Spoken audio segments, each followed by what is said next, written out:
everybody! Welcome back to the creations of Gildmoor. Say hello, everybody. Hello. Hello, everybody. That was weak, and you should all feel bad. Hello, everyone. Hello, everybody. Okay. We're Hola, being forced bitches. against our will. Like a substitute teacher. Say hello, class. Anyway. Hello, class. Let's Hello, just jump class. right into the creations of Gildmoor. Last time we played, you guys have been recovering from a very unnerving battle with the wisps. Nev, Viz, you two were drawn out of the carriage by the voice of your friend Anno calling for help. But you didn't see anything, so you casted Fairy Fire, Nev, in the distance, and you saw this strange creature illuminated in green flames. Glowing green eyes that matched the Nithian fuel you made out of the tall, gangly creature with a wolf skull head, antlers, the sallow skin and fur, and this completely emaciated body. The skull of the creature was covered in blood.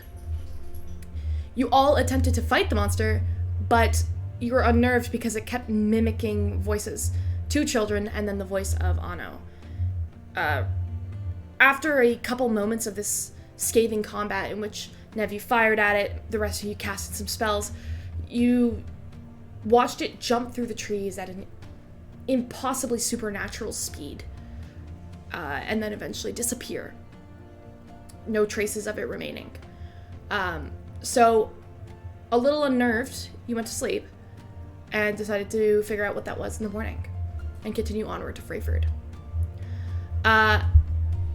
Going into the town itself of Freyford, you encountered the Countess Clara Mountbatten at the Covington Manor in Freyford. You were greeted by the staff at the house, including being greeted by Edwin, this young boy with these wanty characteristics, who seemed pretty curious about you and had been taking his shine to you and was asking you, Coraline, some questions. You were later taken in to meet the Countess, and you learned of this monster who had been attacking anyone who had gone too far into the woods, and also resulted in the death of, or not the death, but the disappearance of a ranger group, a group of children, 2 small children, and the special investigation unit that the Covington House sent on behalf of these missing individuals. You agreed that you were going to hunt the monster down, and were offered aid by the Covingtons to do so. There was another individual that the Countess seemed hesitant about you meeting, but nevertheless decided you might get some use out of it. Old Shambler. This old, nod, old guy, just absolute, heathen-looking man, muttering to himself. But he gave you a little bit of interesting information.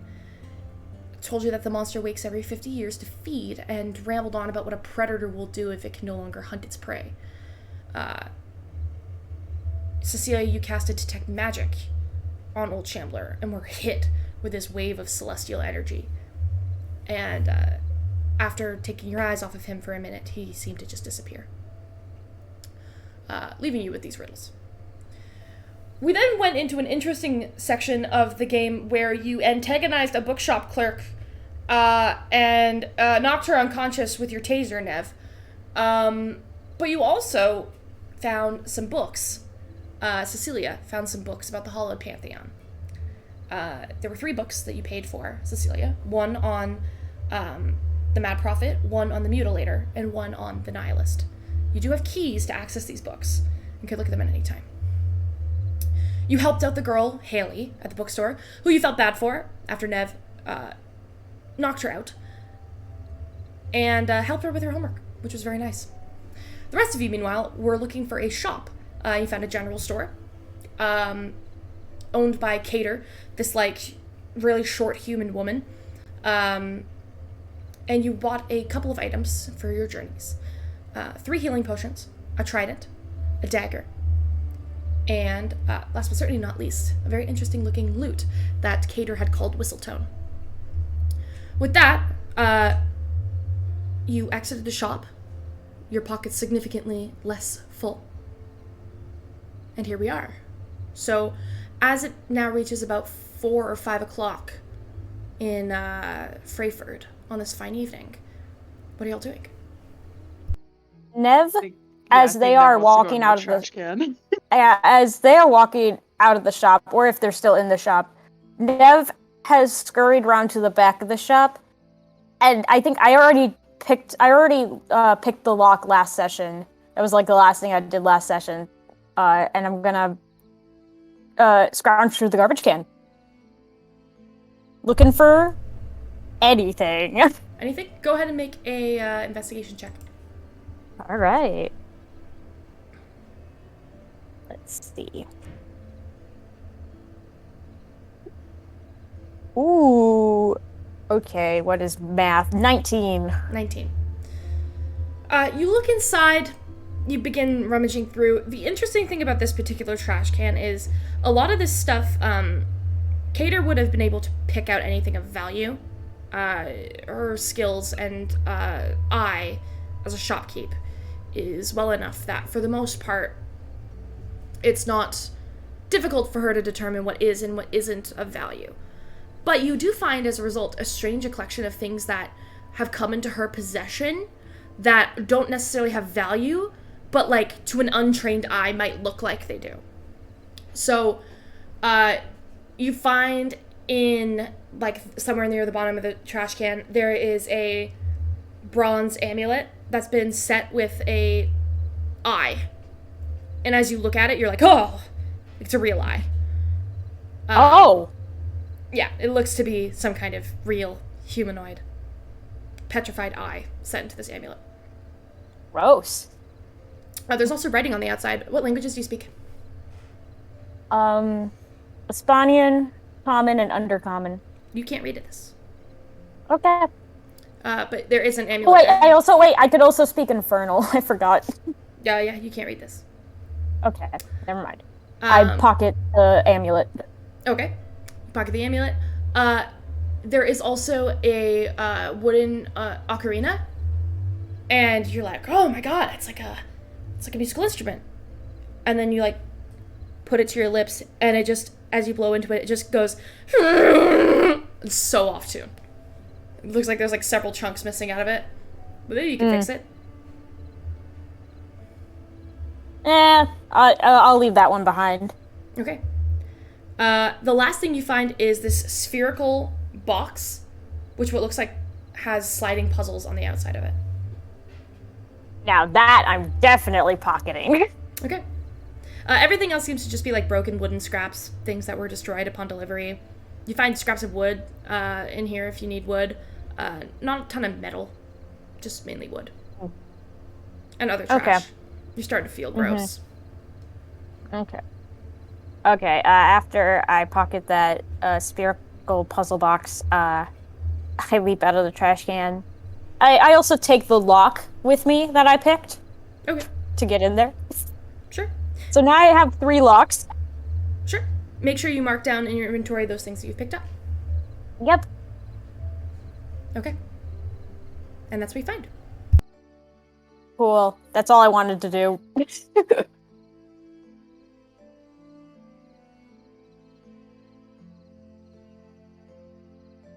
Meanwhile, the rest of us are walking out of the shop at this point.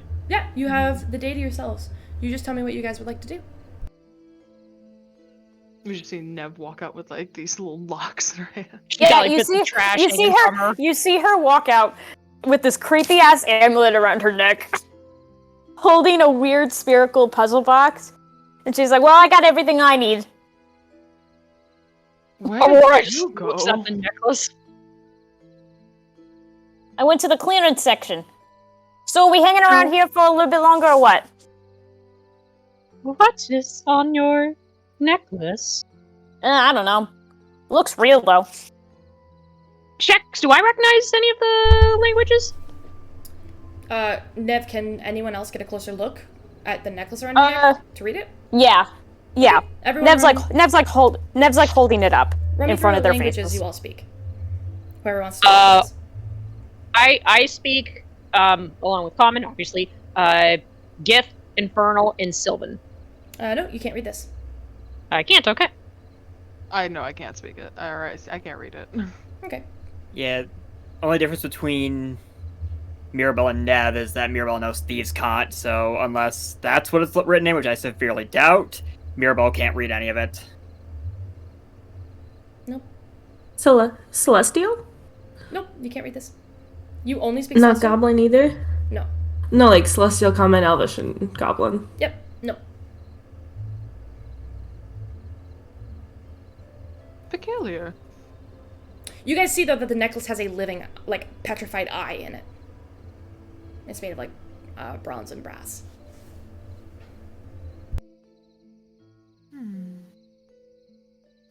Curious. Nev's like shoving it in Viz's face, being fucking annoying. Nice haul. Get this thing out of my head, out of my No, face. but look at it. Look, it sees you. No, It's stop. looking at it's you. Weird. It's looking weird. at you. Stop it. Okay. What are y'all doing? Okay, so at this point it's 5, I think we agreed on? 5 p.m. or something? Yeah, around that time. Okay.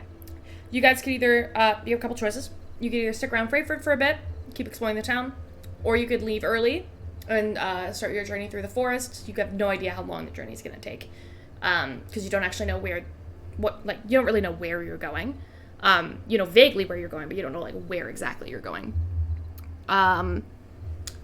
Or you could do something else. You tell me. Perhaps we explore the town a little bit. I'm not so sure going out with this creature and it almost being nighttime would be the best of plans for us. You know, that is fair. We should get in more early starts when we go after this thing. So let's go to a tavern for the rest of the night. We have the Covington's place that we can go rest in. No, I'm saying like to get a drink. Oh, to get a drink, of course. We do have a place to rest, though. And The return drink to. does sound good. Perhaps we can gather more information. To the bars, and then Nev just starts walking, and she doesn't know where she's going, but she's just walking in a direction. Okay. What's the consensus? Where are you guys going? Yes, we're going to a bar. All right. Nev's going drinking, whether y'all are going or not. So Aurora's just Freyford- gonna go. Oh, go ahead. No, Aurora's just gonna see Nev walking away and go, "Do you know where to go?" Nev like looks at the 4 pieces of map that she took a picture of, and she's like, wait, hold on, let me figure it out. And she, can I like make any kind of check to see if I know, just based on my shitty map, On your shitty map, what? where the nearest tavern is? Oh, the map? No, because the map doesn't have names of buildings. It's got the outlines of Freyford. Think like a Minecraft map. It's got like the outlines of the buildings and then the paths going up and around. Okay. It's more meant to be like it's dated as well. Like you can see like there are buildings like strewn up where places like were not listed as having places. Like it's an older map, but it has a pretty good like lines drawing from like the paths up into the mountains themselves. Like you can see the mines that are there. They've been marked and named, and they do all have names. You could like walk around and look though. If you wanted to do that, you could just like walk around and take a look and see if you can find anything. Yeah, that's what Nev's gonna do. Sure. She's like, I know where we're going, and then just starts walking in a random direction. Okay, so how are you judging where the best tavern to go is? There's not many options in Freyford, but are you going for something that looks like the busiest and most lively? She's going to the first one she sees. Okay, based on that. And the rest of you, are you following her or are you doing your own thing? Yes, Viz does not trust Nev's judgment. Following her, but from Yeah, Aurora afar. looks at her right and goes, "We probably should not leave her alone." That is fair, but we're gonna keep a little distance, because I don't know where the hell she's leading us. It's okay. It's okay. She doesn't either. Okay. So you wander around, and the first one you see would be this. It's kind of like near the water wheel gate, but around that big waterfall area. It's a 2-story, half-timbered building. It's got like this tiny little fenced yard. It's not very big, but it's just fenced enough so that there's like seating outside. You see these like lanterns kind of hanging from an outcrop in it. And it's got a sign above it that reads "The King's Cauldron." Sorry, my brain went dumb for a second. I was about to make like a, hey, that's a Disney movie, and then I'm like, no, stupid. That's not. That's The Black Cauldron. Stupid. It's a great movie. It's a really good movie. The King It's a Cauldron. Great good movie. Sequel. Great movie. It's a sequel. It's a very good movie. It's a Yeah, se- it's We're about to enter the it's sequel. the unannounced prequel. Okay, Yeah. I walk in. Okay. This place is relatively lively for this time of Oh, day. It's the cool. end of day. There's like a bunch of people piled through. They look like minors, young, those who have like just turned of age, who have kind of like, this is like the quote unquote best bar in town, but it's still like pretty like, like there are better ones in Ashedonia for sure. But it's nice. It's got that kind of like fucking the best way I can explain it is it's got that Nashville style like small town bar. There's like a big rounded bar table. There's darts. There's people playing pool, like what looks like pool, like, which is cool because not every place has a pool table, but this one's clearly bought this like lavish pool table from afar and sent it in. Pool exists in Azaria? It exists here. Oh. Sorry. It does cost money to play. Very likely how they're able to afford such a lavish thing. And you can see that there's a group of like what looks to be like nicer dressed gentlemen. They're like in their late teens, early 20s. There's a group of them, 4 of them, and they're all taking turns and they're laughing hysterically every time they hit it. They're having a blast. You see a couple other bar folk scattered through.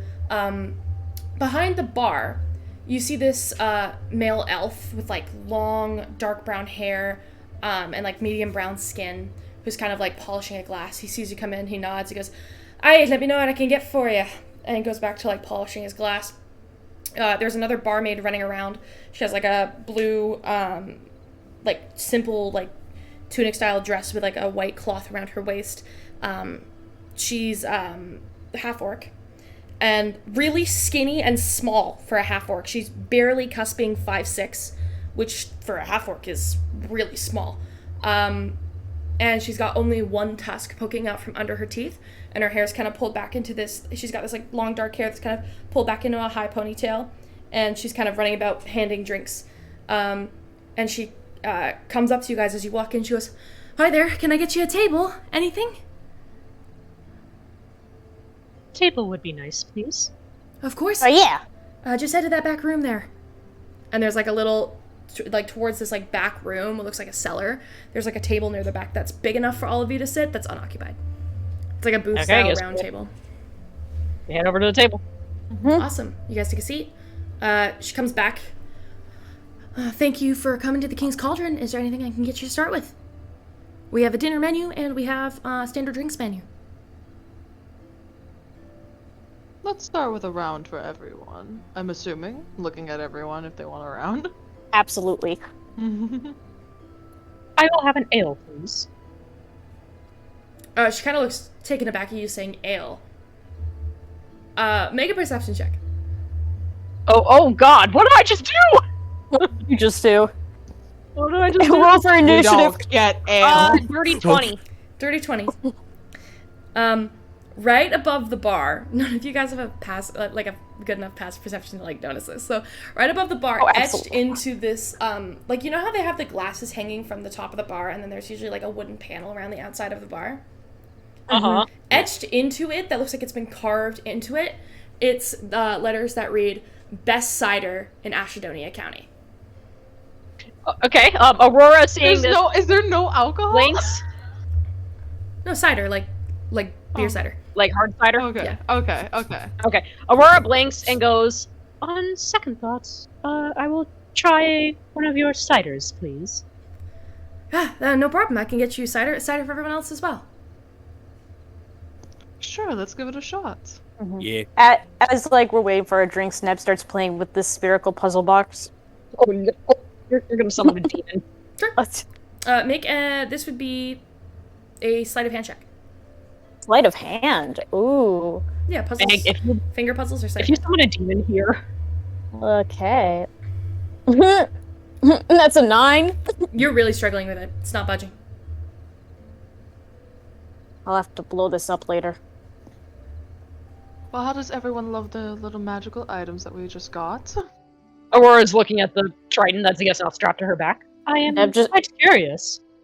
Neb's just holding up her puzzle box saying, "It fucking sucks." This blows, dude. Well, you did find that in the... somewhere? In the clearance area, you said? Oh, fuck off. I mean, I would make an assumption, Nev, that maybe it just doesn't work right. Maybe Freyfurt just doesn't have good garbage. That could be fair as well. Like in Umberfall, every single trash can at least has something of value in it. Would you perhaps like some help in opening it, Nev? Yeah, sure. Go, give it a shot. And she hands it to Mirabelle. Sure, Mirabelle, make a Alright, sleight you of hand said- check. Sleight of hand. 19.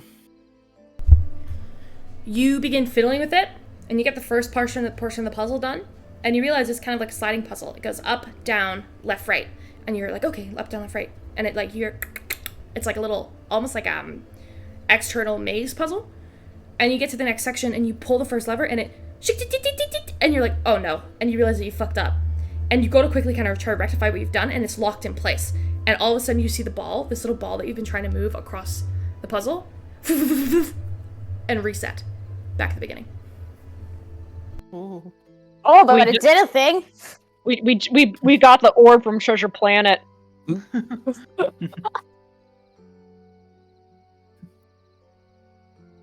While they're working Real quick, can I make just an investigation check on it? I just want to see if I was to take this thing apart, because I probably will.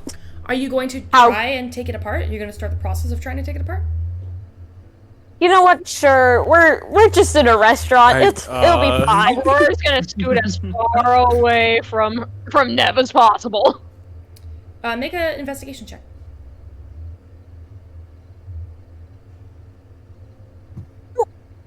That is what's 19 plus 7? 26. 26. You begin to slowly try and pick it apart. And as you do, you hear, you're picking it apart and you seem to unlock a portion of it. And it's somewhere inside it, there's a little voice recorder. And you've managed to slide it apart so you can hear a little voice recorder kind of go off. And you hear, ha ha ha, fucking sucker. And you hear, fink, and at the side of it where you're holding your hand, a blade slides out and slices your palm open. I need God damn it. I need you to make a dexterity saving throw. Dex save throw? Oh, God. 8. 8. You take 5 points of slashing damage. Cool. As it slices down your palm and through the center of it and draws an exorbitant amount of blood, hitting what seems to be along like a vein. Neb just goes, what the fuck? Yeah, definitely from the Mio. clearance area. Oh, fuck off! Probably a good thing I didn't solve that then. Ooh. Make an Arcana check, Nev. An Arcana check? Yeah. Uh-oh, was this nat 20? 27. This is a magical item. It is not a device. Whatever you're trying to do here, it cannot be broken or taken apart. It's very hard to destroy a magical item. It's very hard to separate a magical item. From the slice in your hand, you've gathered that there's only one way that this can be opened and operated.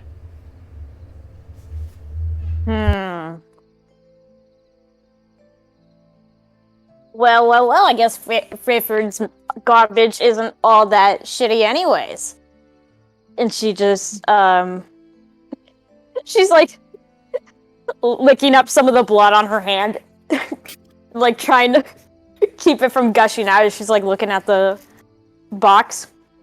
Just gonna like lead over to Viz. Okay, your sister scares me just a little bit. You get used to it. Nev, let me see that real quick. She hands him the puzzle box. No, I'm talking about your hand. Oh, okay. And she like hands him. She hands the puzzle box blade first. Yeah, here you go. Just stab right through his hand. Let's see. I don't know. Viz is gonna try to close the wound somehow. Let me see what he can do. Forgot you're like basically a doctor, but not. Would Viz have anything that like remained of that hoodie that Nev tossed to him to like put a thing around Coraline's like injury? Sure, it's covered in blood. Oh. Well, all right. And Nev doesn't care. Nev's Nev Nev's doesn't still care. like licking her hand. Oh, he'll like rip it more. So it's he's destroying this thing, and he's gonna like wrap it around her hand. She's like holding the puzzle box with her other hand, just like examining it. The blade is still just out and still just covered in blood. Okay, make a medicine check. Yeah. And we'll see how this goes. That's a 22. 22! Ooh. Okay, with the 22, you're able to cover the wound. Go ahead and roll a d4 for me. Oh. Yeah, it's a 3. 3. You're able to restore 3 hit points, Nev. Oh, As the wound stops Sweet. bleeding out. thanks, bro. Yeah. Stop playing with that for a bit. I think I might want to play with it for a little bit. I don't know. I don't know how much he looked at with the remains of the hoodie or whatever it was, and he's like, I don't know how much of this I got left to use. Hey, look, we can always find tossed out clothes to use is as fair. bandages. That is fair. Around this time, the half-orc does return with all of your drinks. She drops a cider in front of each of you. Anything else I can get for you? All good for now. I Nev think. just starts downing hers. Thank Well, you, we will- darling. Yes, we'll probably take some food later, but I think we're good for now. All right, happy to serve you anytime. Rhett, make a perception check. Oh, okay. That's high. That's a 18 plus 1, 19. 18 plus 1, 19. You see the half-orc. She's got this like dark green skin. It's definitely like darker, but it's still, there's like a darkness around her cheeks. And you, with your skill and your charisma, one would say, could infer that perhaps she finds someone in your party attractive. But you were the one actively speaking to her. You don't know who, but you were the one who was actively speaking to her, so you noticed. Regardless, what are you all doing?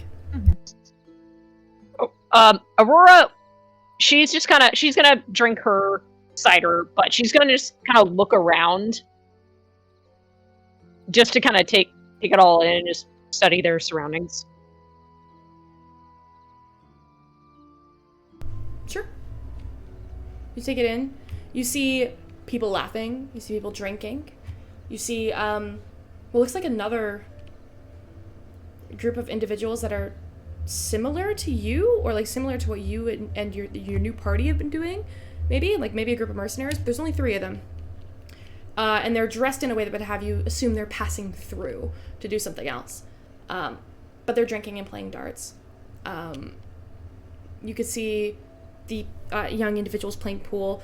One of them knocks in and goes, "Ha ha! Gotcha, Brett!" And he goes, "Oh, fuck." And this other guy with these glasses and spectacles goes, "Fine, another game then." And they continue playing pool. It's lively. There's what seems to be no music, but it's loud enough that music isn't needed at the moment. Okay. Yeah, Aurora's just gonna kind of be looking around, just out of curiosity, and just kind of taking everything in. Kind of like, she hears anything interesting, like one of her ears will kind of flick, but that's about it. Okay. So after, sorry. No, keep going. Oh. You guys, So the bar is yours. Okay. So after Viz is busy dressing the wound and everything, because he was asking about the magical items before, Rhett will be like, "So, when are you gonna use that loot of yours that you just got?" Oh, yeah, that's right. And then he like, I don't know, smacks Nev's hand. what the Be like, it's good, it's good to go, kind of thing. He smacks it on top of the palm. Yeah, that's exactly what he does. He does smack it on top of the palm. He's like, looks good, and he's like, oh yeah, I don't know, I guess learn it. I don't know how to play this thing. Watch. Oh, right. Yeah, I don't know how to do this thing. It sounds like a banjo. Yeah, he's like, I'm sorry, you bought a lute and you don't know how to play it? it was a pretty good story. You gotta admit, that was a pretty good story. I didn't let it on, No, but I that's thought that fair. story was fucking sick. You know what? That is fair. You... So you don't know how to play the lute, but you got a magical lute anyway. Yeah. So you need to be shown how to play it then. I mean, Yes, you know how to play the lute, don't you, Rhett? A little. It's been a while. hold on a minute. You know how to play the lute, Yeah. and this is a magical lute. Do you hold on now? Do you want it? I don't know how much I will have used. I don't know what it does, but I mean, I could play it if you want. I do love a little bit of a performance. I mean, if you want to play it, you can right now. But yeah, I'd like to learn lessons from it, from you. And then he starts blushing a little bit. Art will like grin. Well, then I'll give the lessons. It'll be fun. Yeah, and then he like looks at Nev and he's like, "Holy shit!" Your side is your side getting you red already? Like a little purple in the face already? Sure. He hides his face. The choked sure took me. Do I see this since I'm sitting next to Rhett?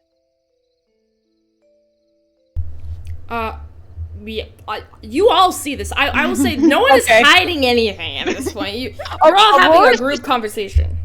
Yeah. Aurora just raises an eyebrow.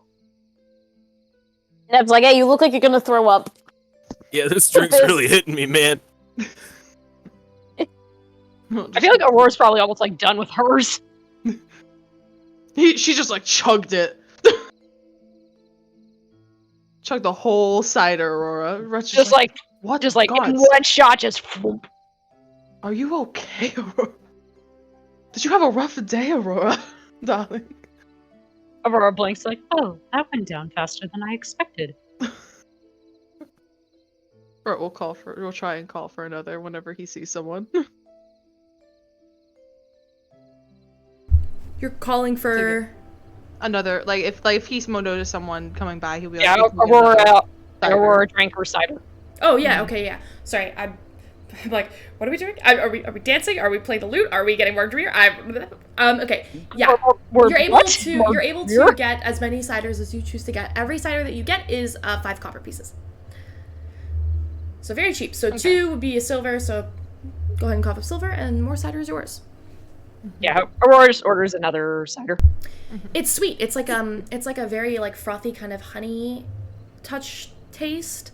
You can get traces of real apples. You can like taste them, and it's a little cinnamony too. It's really good. Was it the same gal who served us again? Yes, it is. Okay. Aurora goes, thank you very much. This is quite good. Yeah, of course. I'm happy to help any way I can. Make a perception check. Oh god. Can I make one? Because if it's the same one, I'm like, I'm intrigued because I know feel like something. it's going to be very fitting. I got a 7 plus 4, so that's an 11. At 11, no, you don't notice anything. I figured. She seems very sweet.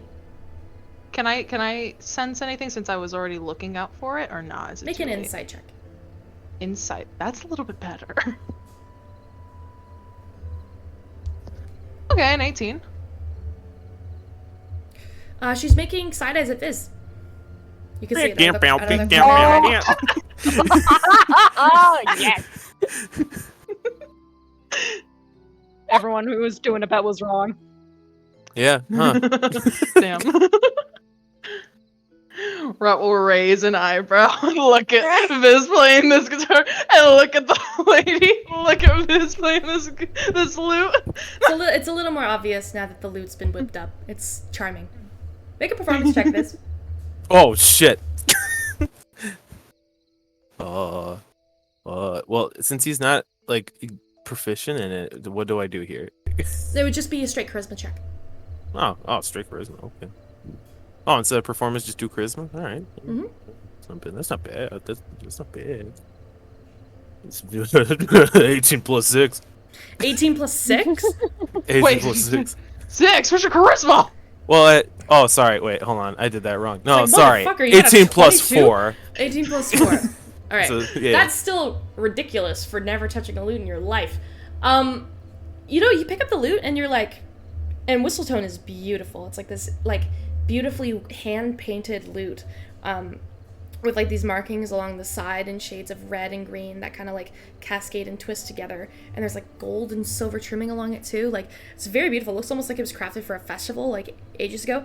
And you look at the strings, you look at your hands, and you're like, okay, it's just, standard chords: A, B, C, D, E, F, G, H, I, J. H, I, J is not a thing, but you know what I mean. A, B, C, D, E, F, G, A, B, C, D, E, F, G, and you kind of keep going through it. And you sit there and you go, I got this. And you start pulling out a little riff that you're used to playing on your lyre. And sounds exactly the same. If not better, the song might suit the lute a lot better. Ooh. And you're starting to turn heads. Rhett, the half-orc girl's cheeks get darker and she promptly turns and walks away. Right, we'll just start chuckling a little as he sips his cider. Viz oblivious. He's fucking like, oh, whoa! Viz, you're catching eyes with that lute of yours. What do you mean? Never. He looks around while he's still playing. Ah!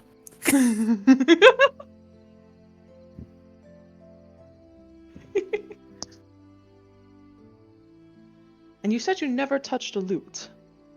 I It's quite mean, impressive. what did we say the lyre also, like, was for out of Viz's weird instrument choice? Oh, it was the piano, right? Yeah. Yeah, so he's like, I learned this on piano, so Yana. piano. Sorry, that took me off.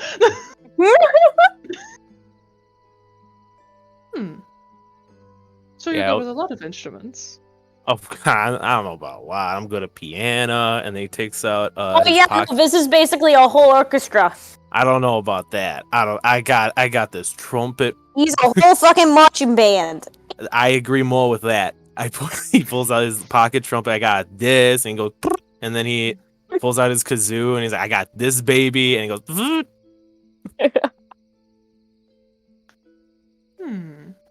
Intriguing. Well, you said you talked about a performance. What if I take the lute and you use one of your trumpet? I wouldn't mind that. His cheeks get bright purple again. Nev just elbows him like, hey, go do it. You know. I mean, if you insist, he is very eager to start playing this fucking trumpet. He has his hand out for the lute, but he's just like keeps talking. I mean, if you want, and Rhett's just like, and then Rhett's just holding out a hand, raising an eyebrow, with like a big grin. I mean, I can't stop playing until you hand me the lute, darling. Oh yeah, you're right, I guess. And then he like fumbles the lute, and then he gives it to Rhett, and he's like, "All right, let's go." And then he like gets up from the booth.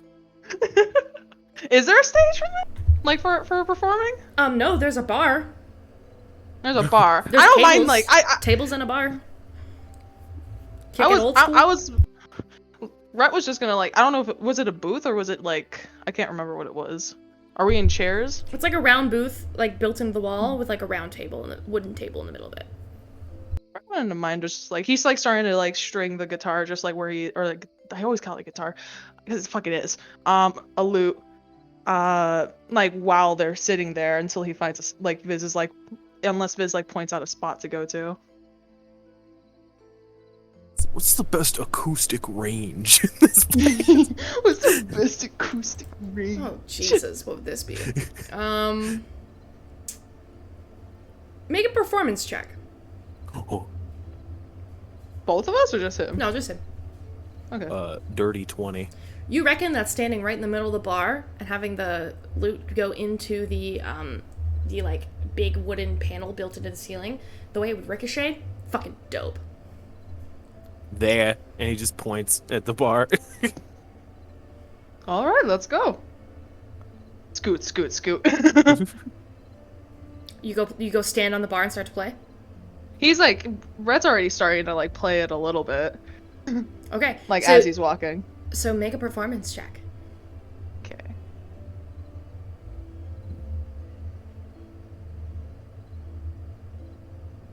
That's a dirty 20. Dirty 20. You begin to start picking at the lute. Are you proficient in lute, Rhett? Yes. I don't know if I. You're did I very have to used to add something this. No.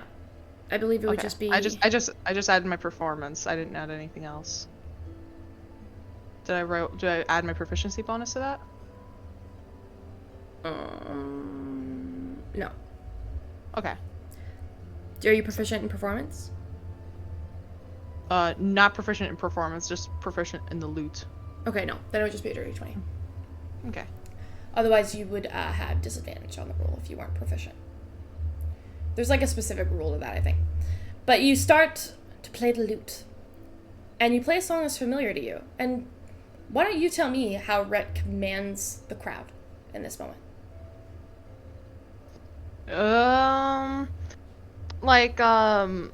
Like I would imagine like because he's walking with Viz to the bar, like and he's like playing as he's walking. He'll like his tail will like as he's walking by people, his tail would like graze people to get their attention. I think. And he's just looking around at everyone with a big like sly grin as he's playing. Okay. You start up, you get everyone's attention, they all kind of turn. Is the song upbeat? Or is it a little slower? What are you playing? With a trumpet? I think it's gotta be upbeat. I don't know. I mean, there's lots of You slow can songs play. you can play. You can. You can play slow trumpet. You can play slow trumpet. Just start playing taps. Yeah. words out of my mouth. Okay. So you start playing, and Viz, are you accompanying with the lute? Yeah, after he gets like a sense of like what Rhett's doing, he's gonna then start adding on to it with the trumpet. With the. Okay, wait. So Rhett is playing a lute. Is Rhett playing a lute or a trumpet?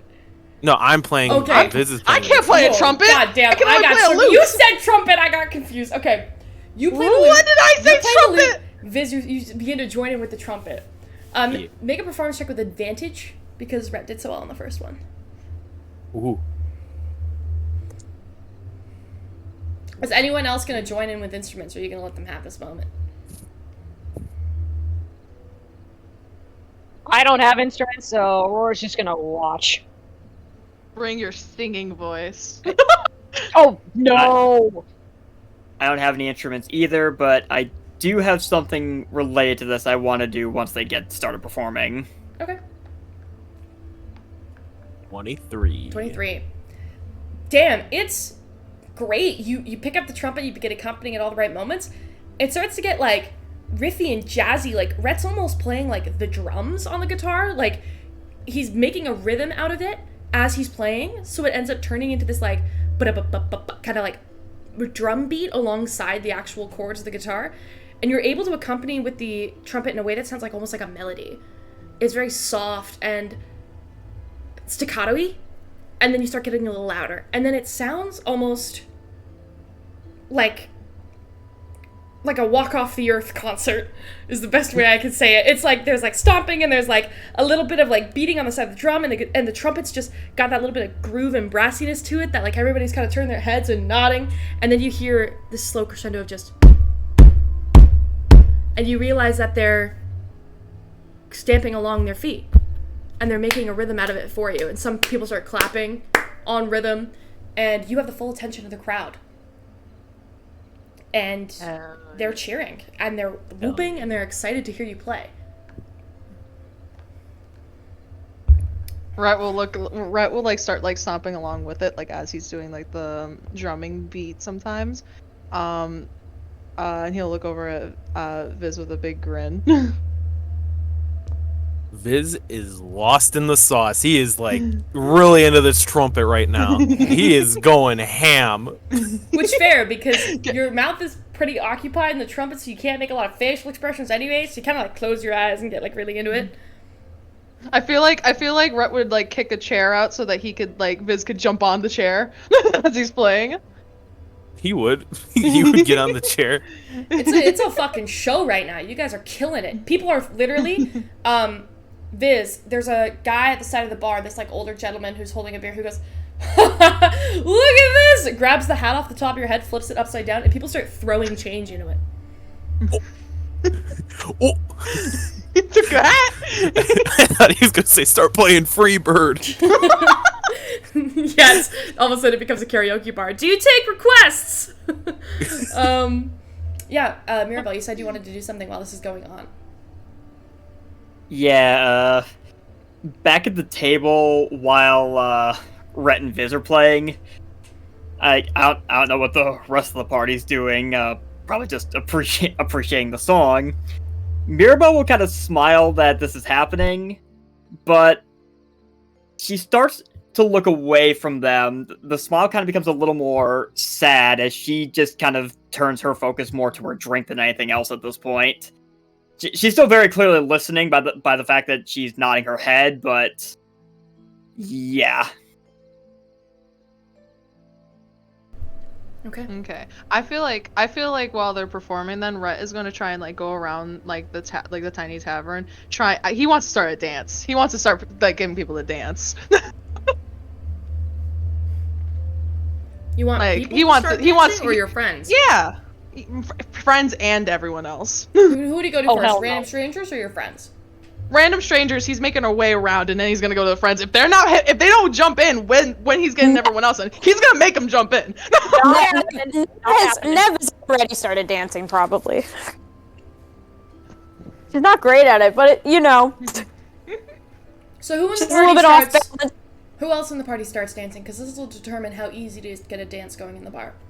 So Cecilia, Aurora, Coraline, and Mirabelle, what are you guys doing? Aurora's just watching and is drinking her cider. And also, oddly enough, trying to be as small as possible, which is impossible for her.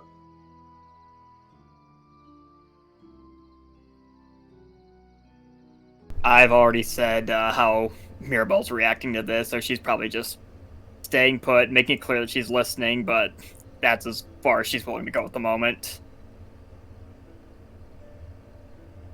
Okay. What about you, Cecilia, and what about you, Coraline?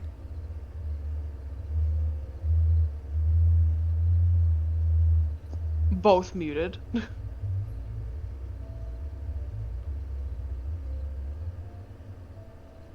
Cecilia? Coraline? Oh god, the CCs. Whoa. The CCs are gone. Cece, where you at? Julep? Allie? What's going on here? If you're trying to talk, you're muted. Allie posted a BRB like 5 minutes ago or so. Oh, shit. So I don't know if she's back yet or not. Okay, she might be dealing with something because she's... Oh, she's typing. Yeah, she might be dealing with something because she's still not feeling well. What about you, Julep? What does Coraline do? Coraline's just sitting, drinking, not really doing much of anything, really, just watching everyone have fun. Do you join in on the dance when Rhett invites everyone up? No. No. Okay. It's going to make this slightly harder, because at the moment only one of you are actively getting up, and that being Nev, who is off-putting on occasion, to say the least. Yeah. So And I go make ahead- a performance check for shits and giggles. no, you're not. It's not a performance check for you. It's a persuasion check for Rhett. Okay. No matter what Nev does, it's like a car crash. You just can't look away. It's like a car crash. It's like the dance from Seinfeld. I'm doing the math. That was a 16 plus 6, 22. Yeah, fuck it. People start dancing. The bar is now becoming an active open dance party, and you are inspiring everyone to get out and have a good time. They're clapping, they're cheering, they're having a good moment. They're banging their ciders on the table for those who don't want to dance. For those who do want to dance, including the frat boys around the pool table, they start waltzing with their pool sticks, as though their pool sticks are women. It's a pretty good time. It's a pretty funny visual. That's really fun. Then at one point, some of them do drop a pool stick and reach their hand out to an actual lady in the crowd, usually a young one around their age, and begin spinning them up and turning them in a dance. And people are into it. Hell yeah, hell yeah. Eventually, the song subsides, and you just need Viz needs just a minute to catch his breath, because the drum is fucking hard, bro. And you pause for a moment, you take that breath, people start clapping and cheering, woo! Hell yeah! And you hear the sounds of them wanting more songs.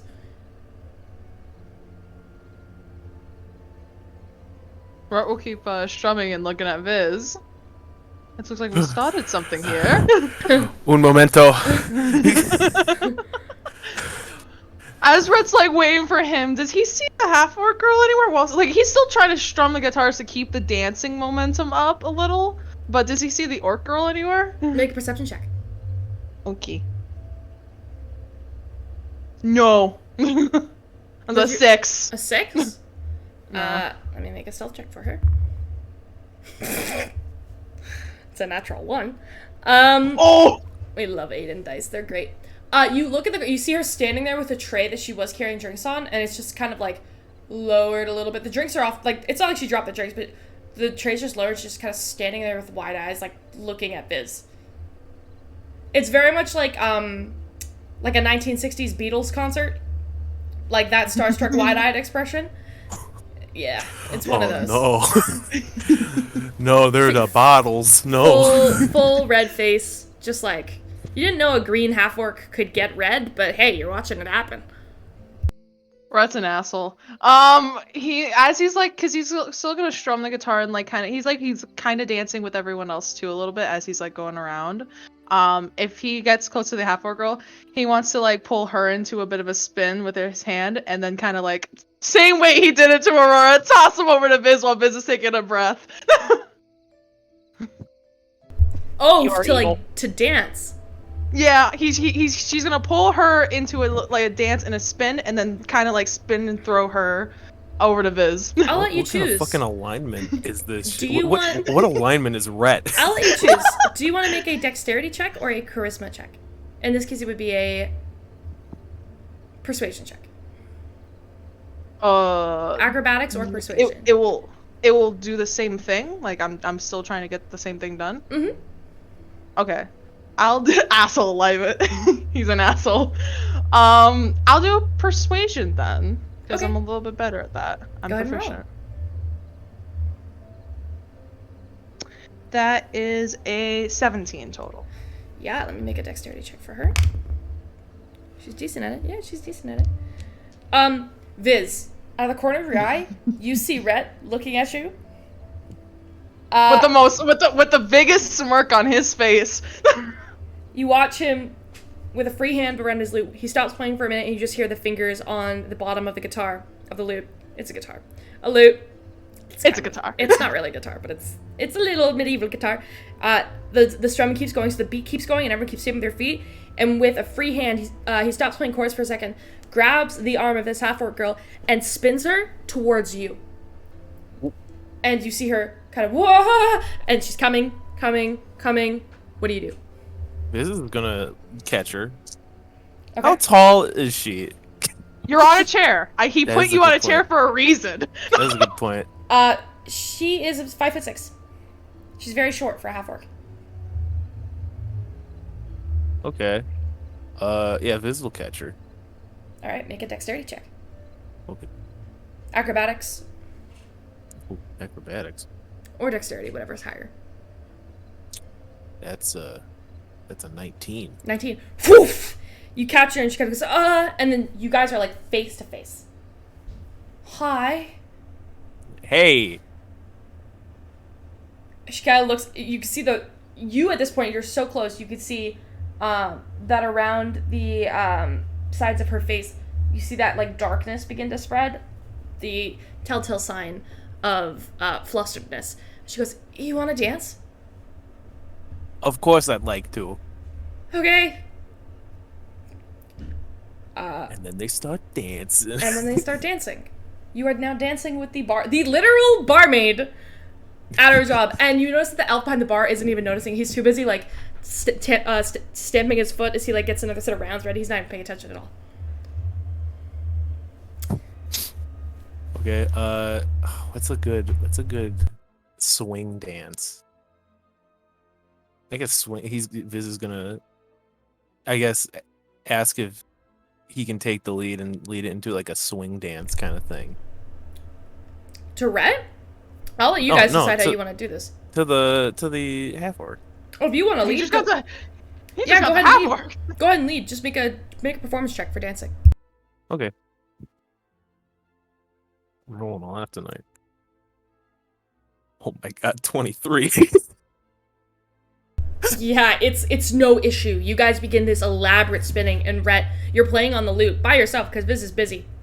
But there's like this swing dance going on, and you catch the drift of it. Instead of like drumming along it with your lute, you begin to kind of just and you begin to like pick up like a faster strumming pattern with like a muting on the end of it to like match the dance. It's incredible. Hell yeah. Hell He's gonna yeah. raise an eyebrow at his friends who ain't fucking dancing. But he's gonna keep dancing and strumming the guitar. Just like, come on, guys. Come on. Have a little bit of fun. What are the rest of What you is doing? Nev? I want to know what Nev's doing so bad. Because she was the only one who Nev's started dancing. crunking it. Aurora's just still like watching all this, and she just kind of has this look, like watching Rhett, just like, of course you would do that. He's like having his hand open, like, come on, between like him strumming. Aurora Like, to you guys. does a very very obvious head shake, like not happening. So mean, and that's so rude. All of you. All right. Mirabelle's attention is going to kind of turn not so much towards Rhett, but towards the loot. And then she's just going to kind of quietly say to everyone who stole the table, I think I need some fresh air. And then she's going to go step outside for a moment. Aurora's gonna watch her leave, and then kind of, after a moment, drink the rest of her cider and go check on Mirabelle. Okay. It's a warm night. You step outside. You could smell that air of spring. You can see the moons in the sky slowly getting closer and closer. The mountains in the distance as people in the darkness of Freyford, the end of day, continue their journeys home. There's no one on the patio right now. You have some time to yourself. Are you all right? Oh, Aurora, I didn't realize someone followed me out here. You left quite suddenly. Wanted to make sure you all okay. Yeah, I'll be fine. I just needed a moment to clear my head. That's all. Can I insight to see if anything's bothering her? I mean, I'd say that no insight check really needed. Okay, so I can tell that something about what was going on. Everything Upset she her. said is very suspicious. Okay, yeah. I'm not really trying to hide anything with Mirabelle Okay, here. yeah. Aurora's going to just like narrow her eye, and just be like, "All right, Then she shrugs. Well, I will certainly leave you alone then if you want some air. It's up to you if you want. I certainly don't want to keep you away from your friend. I just needed a moment away from the loot, that's all. Aurora shakes her head. Knowing Rhett, he would try to get me to dance, and the last time that happened, it did not end well. Mirabelle just kind of chuckles at that. I know. He used you to kind of temporarily intervene in my mission at the ball. Aurora blinks. Oh, with Lady Genevieve? I was trying to make my way back to her when you got thrown in her direction. There's no hard feelings for it, though. It ultimately worked out. Good. I am terribly sorry for inconveniencing you, although I know that it probably does not help me saying that considering I was coerced into snogging her.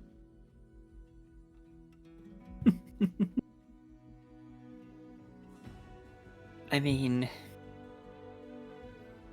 I'm pretty sure that girl likes what she likes. Can't exactly stop her if you're what she likes.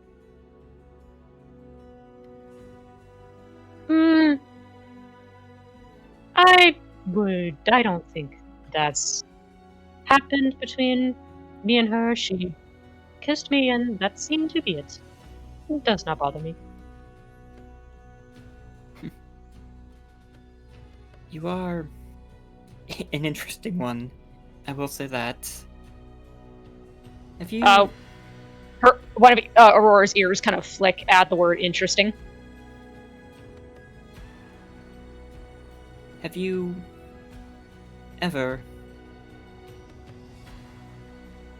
had those kinds of feelings towards anyone else?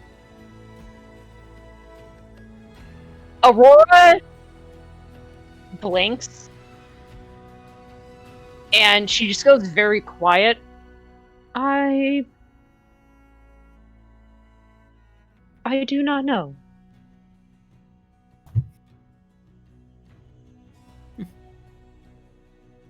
It's fine if you haven't.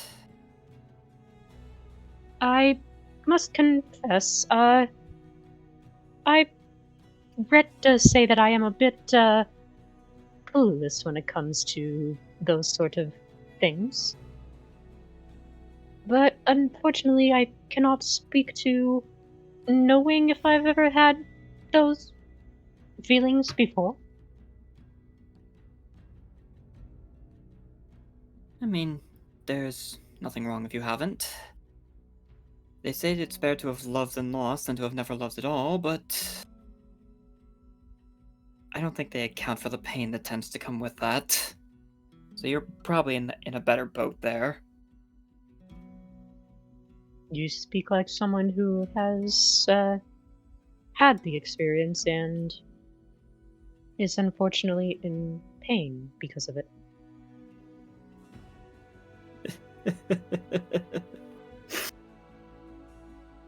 You have no idea. Did they hurt you?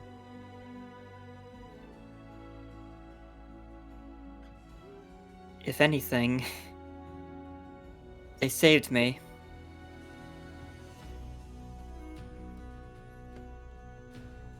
I probably wouldn't be who I am today if it wasn't for her.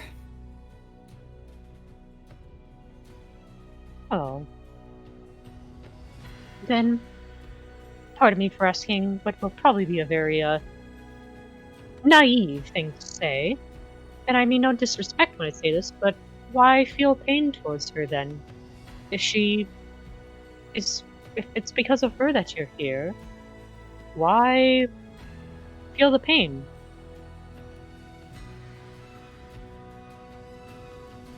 Mirabelle's gonna kind of look at Aurora for a moment, kind of contemplating a bit.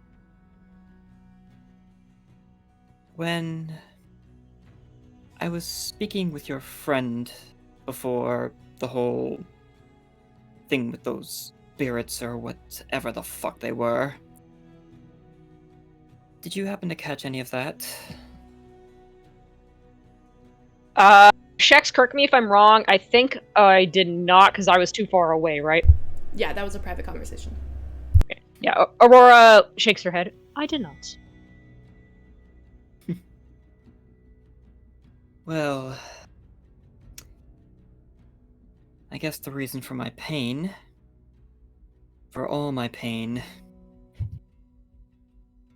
can be traced back to the name I mentioned all the way back at the tavern when I was finishing my one task for Lady Genevieve.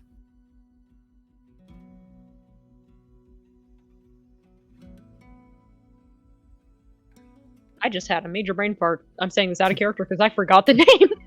Shit. The Allery Syndicate. Allery Syndicate. Okay. Yeah, Aurora thinks for a moment. The Allery Syndicate?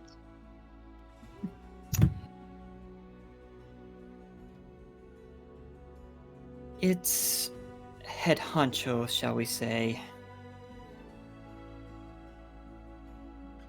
She really likes making sure that she and she alone is the only person I ever need. As much as I hate everything that comes with it, and everything about her.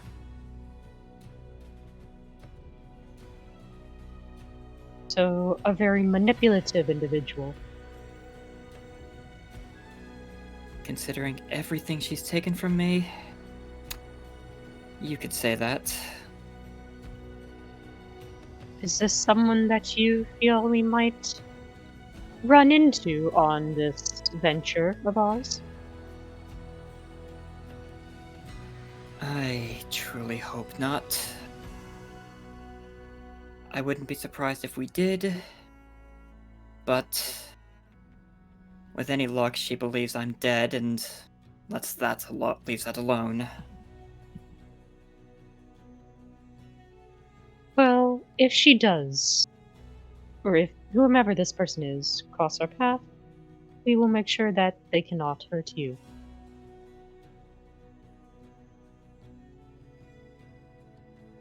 Mirabelle just kind of lets out an awkward laugh at that. Like, it's a laugh that shows she's appreciative of the gesture, but it's one that's also clearly showing she knows something that she really would rather not say in response to that. Aurora just kind of tilts her head curiously, but then she looks up at the two moons. He said, Shex, so we can kind of see them, or like we can see them now. Yep, it's into the springtime, so you can see them in the higher in the sky, slowly getting closer to one another. Okay. Like, can we see the stars or anything, or is it still too light out for that? You can see them vaguely starting to come out. Okay. We're about an hour out from sunset. Actually, based on the amount of time you guys have actually spent in the bar, I'd say it's actually closer to 7 now. So, yeah, you can see stars beginning to come out. It's starting to get darker. Okay. Oh, am I echoing? Oh, okay. Sorry. Okay, so Aura's just kind of like, yeah, she kind of tilts her head a little curiously at Mirabelle, just kind of like, what's so funny? But she doesn't say anything, and then she just kind of turns her attention up to the sky and just looks at the stars and the moons.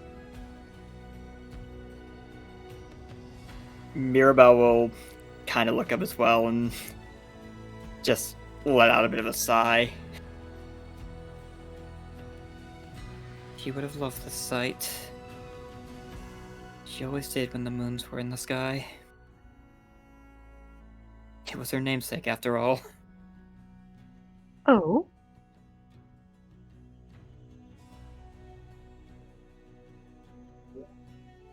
Yes, they are quite beautiful. As are the stars.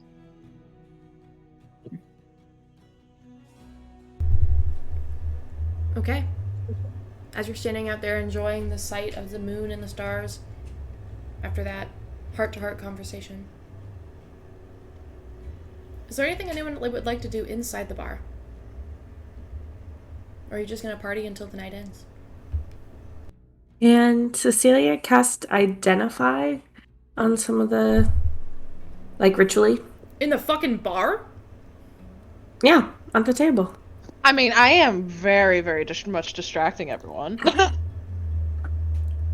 Well, the problem is my trident's currently on my back, and I'm outside, so Everyone is you kinda might Same with my dagger, and you're Oh, that's playing. the true. lute at the That moment. is true. Everyone's We're kind of all scattered, ours. yeah. Can't really do that in the bar, but you can do it later when you're all back at the Covington house if you'd like. And I cast Identify on my own little puzzle box. Do you have the Identify spell? Yes. Okay. You cast Identify, Mm-hmm. and the puzzle itself has been arcane locked. You can see like the actual puzzle itself is like an arcane lock and an arcane locking mechanism, which means that it's protecting something inside of it.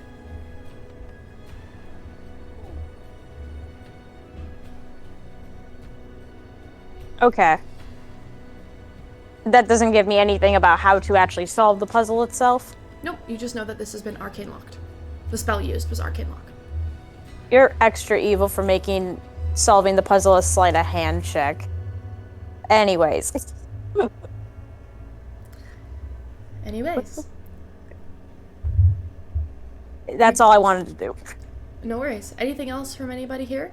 You can either be doing something at the tavern or you can be doing something later before you bed down for the night. It's up to you. Can I try to solve the puzzle again? Yeah, make a sleight of hand check. Oh, okay, that's a lot better than before. It's a 19. 19?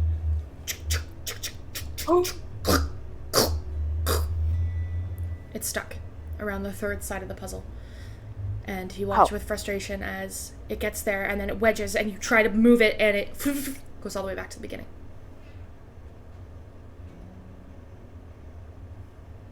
Put it on the table and I cross my arms. I'm like,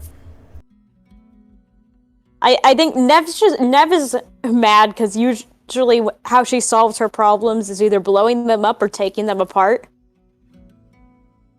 And the fact that she can't do that to this frustrates her. Understandable. Anyone else want to do anything? Since Cecilia can't cast Identify, can she be reading one of the books she got? Okay. Which one do you want to read? The Nihilist. The Nihilist. Yes. 1 second.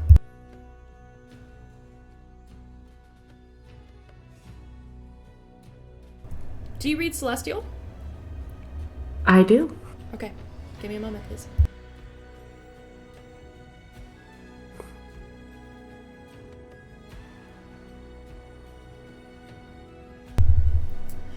Okay. You read the engraved lettering on the side that says the Nihilist. And as you do, you pull out one of the keys, you unlock the book, you open it, you're sitting at the bar reading this book. On the inside of the book, the first page reads the Nihilist in beautiful gold script. You see that the pages of this book are not weathered, are not torn. They're simply white, and most of them are blank. You see that the font across them is big and sturdy, and the handwriting is scribbled, as though no care was put into actually making the words look pretty, or making them look succinct. On the inside, along the spine, on the first page, you see the Nihilist written in tiny font on every single one. And as you flip, the very first page of the book, in Celestial, Shador, so se asak, peka el kok, which you know translates to Shador, the one who chose not to act. Do you continue reading?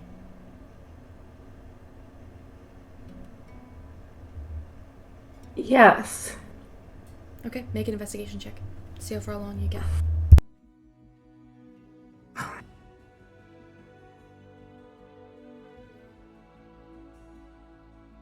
Seven. 7.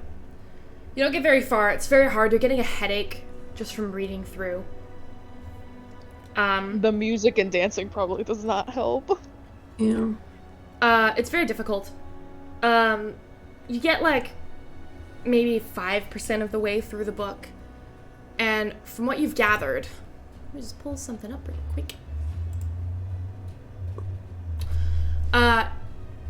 You see, it takes you a minute to like read Celestial as well. It's hard to read Celestial in a bar, but essentially you find that right away it begins to date to the Hollow. As most books about the gods do, the Hollow is kind of the turning point for a lot of these members of the Pantheon. This one speaks of Sharon, a true name of a god, which is exceptionally rare to find. But this is a very old book, and one that has a lot of bad karma associated with it, and it speaks the truth. Sharon, on the day the Hollow Pantheon rose, the gods were called for a choice. Do you fight and defend humanity and all humanoids from the wrath of the demons? Or do you fight to eradicate them? As the god of loss, Sharon was faced with a difficult choice. Fight and choose who should lose more, at the cost of the other thriving. Before the gods, he made an oath of neutrality. That's as far as you get.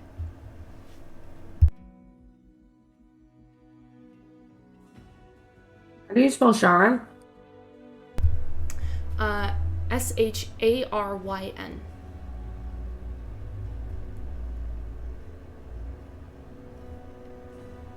Okay. Thank you. No worries. Okay. Anything else from anybody? Or do we want to pick up the following morning? Oh, wait, if it's the following morning, then I'm going to identify all the objects. I can say you would have done that before you went to sleep. Yeah. It's probably like early in the morning. Aurora will do her usual warm-ups and everything, and she'll make sure to use the trident as well, just to kind of get used to the feel of it. Okay. So are we jumping to the next morning? Is there anything anyone wants to do previous night, or we're good? Viz will ask after they're done dancing. She didn't tell us her name before, did she? No. Okay, he'll ask her name. I'm Cammy. He's like, and then he'll be like, I'm Viz. Hopefully you'll see me again soon, because I'd love to see you again soon. Yeah. Well, you know where I am. Maybe next time you could come on a night I'm not working. I love that. Okay. He'll wink and say bye, and wait, how much money did he get from his hat thing? Good question. 58 silver pieces. Oh damn. It's a pretty back bar. You were playing for quite a bit. Wait, Rhett, are you still at the bar? If I'm still performing, then yeah. Okay. I'd say so. You watch after they dance. They have this conversation, and Viz like walks away from her. Cammy, the barmaid, she kind of goes. You see her like yes, like under her breath, like she fist pumps, yeah, and it goes back to work. That's so funny. Can we have I would have loved like Retford to walk past her while she was doing that. And he just raises an eyebrow with a grin. That's so funny.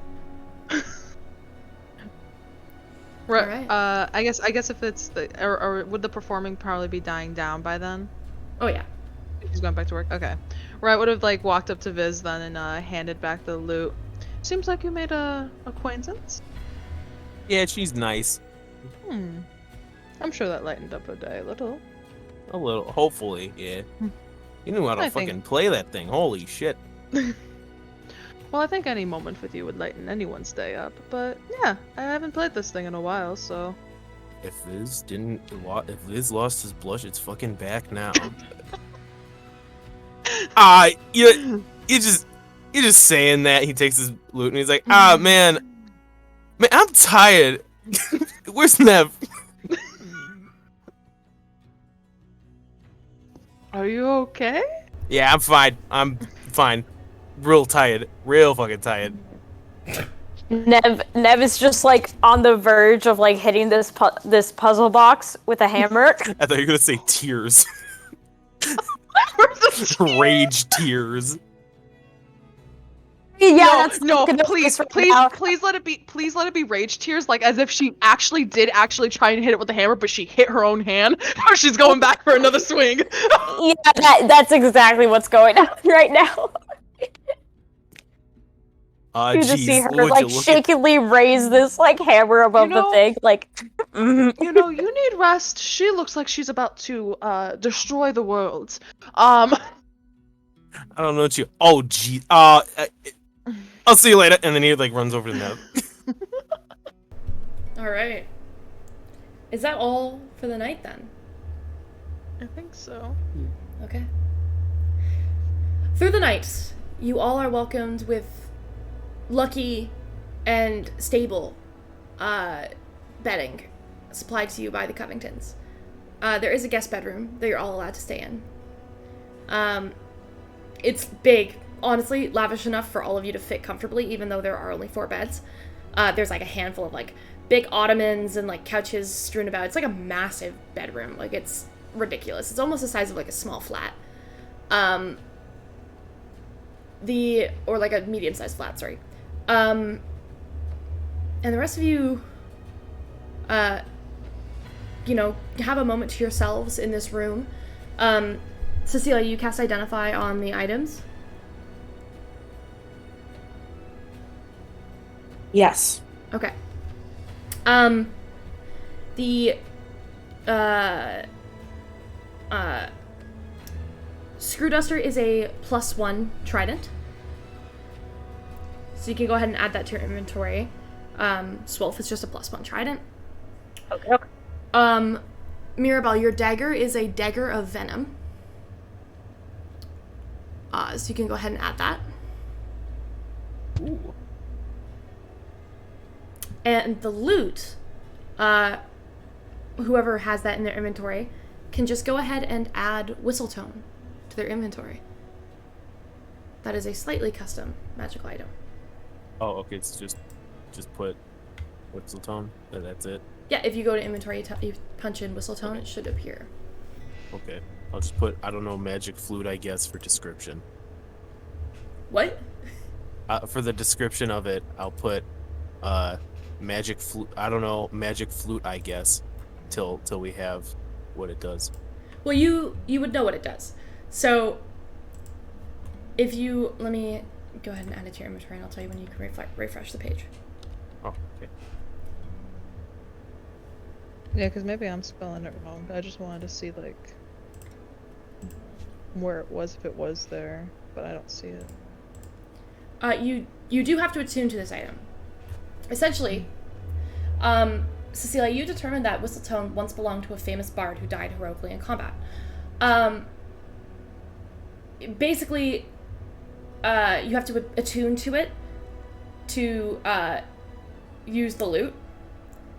Otherwise, it'll have repercussions.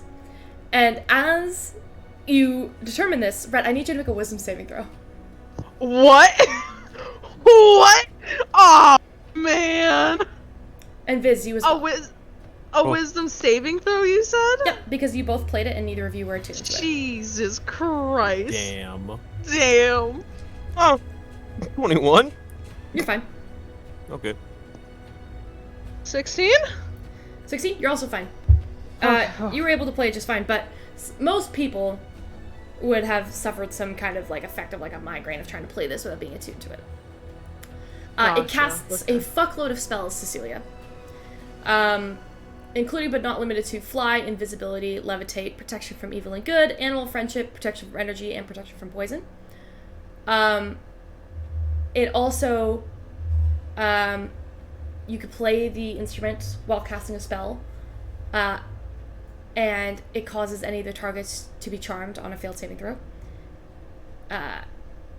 You can read the description of it, Viz, because it's added to your inventory. But if you would like to attune to it in the night, you could. Viz will. Okay.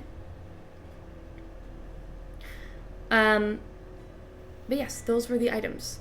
The potions were 2 standard potions of healing, and the second was a potion of greater healing. Could Cecilia have also just cast, like, identify on the books she got just to see if they're magic? Yeah. On the books of the Holopantheon? Yeah. You cast Identify or Detect Magic? We'll start with Detect Magic. Detect Magic. The book on the Mutilator has layers of evocation magic rippling throughout it. The book on the Mad Prophet has enchantment magic layered throughout it.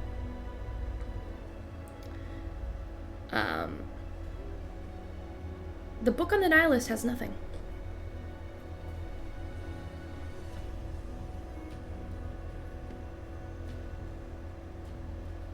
Okay. Thank you. No worries. The rest of you begin to bunker down for the night. And unless there's anything anyone else would like to do, I'm going to take it from here. Take it away. Amazing. Nav. Oh, me? As you fall into a deep sleep, your brain is racked with nightmares. The worst nightmares you have ever experienced in your whole life. Nightmares that make your skin crawl, nightmares that make you want to throw yourself out of it, nightmares that you're smart enough to recognize as you dreaming, because you know that you're dreaming, but you're unable to throw yourself out of it. I need you to make a wisdom saving throw. The fuck is going on? Okay. 12.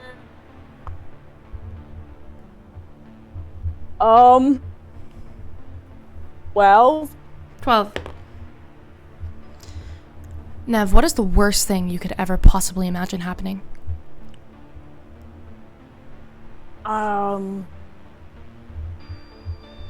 She was back in that place.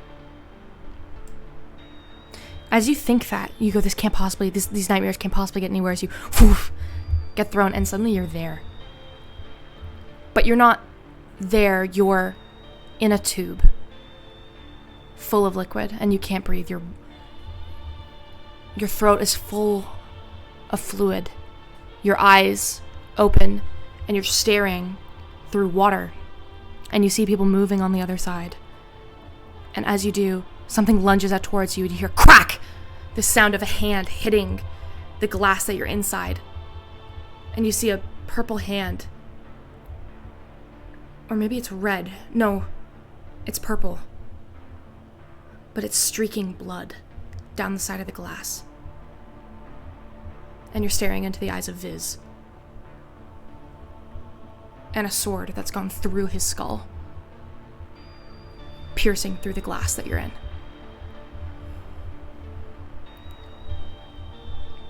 What do you do? Scream. You scream, and the second you do, you see bubbles coming out of your mouth. You're underwater. You press your hands against it, and you see the sword come out and stab back in, this time through Viz's throat, piercing the glass again. Water's pouring out.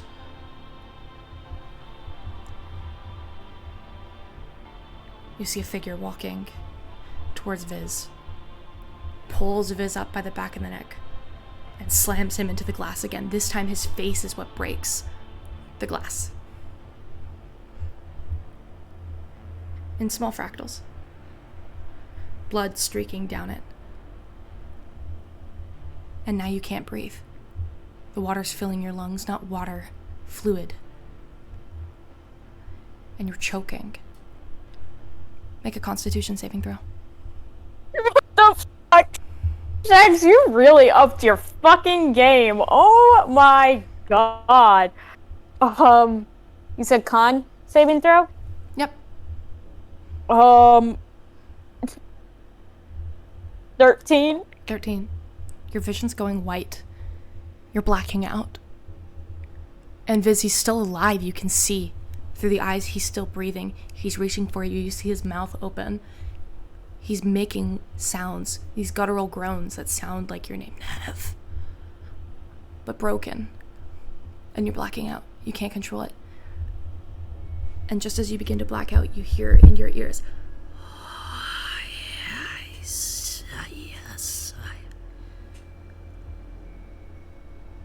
something's there. What did it? Did it say something? You just hear whispers.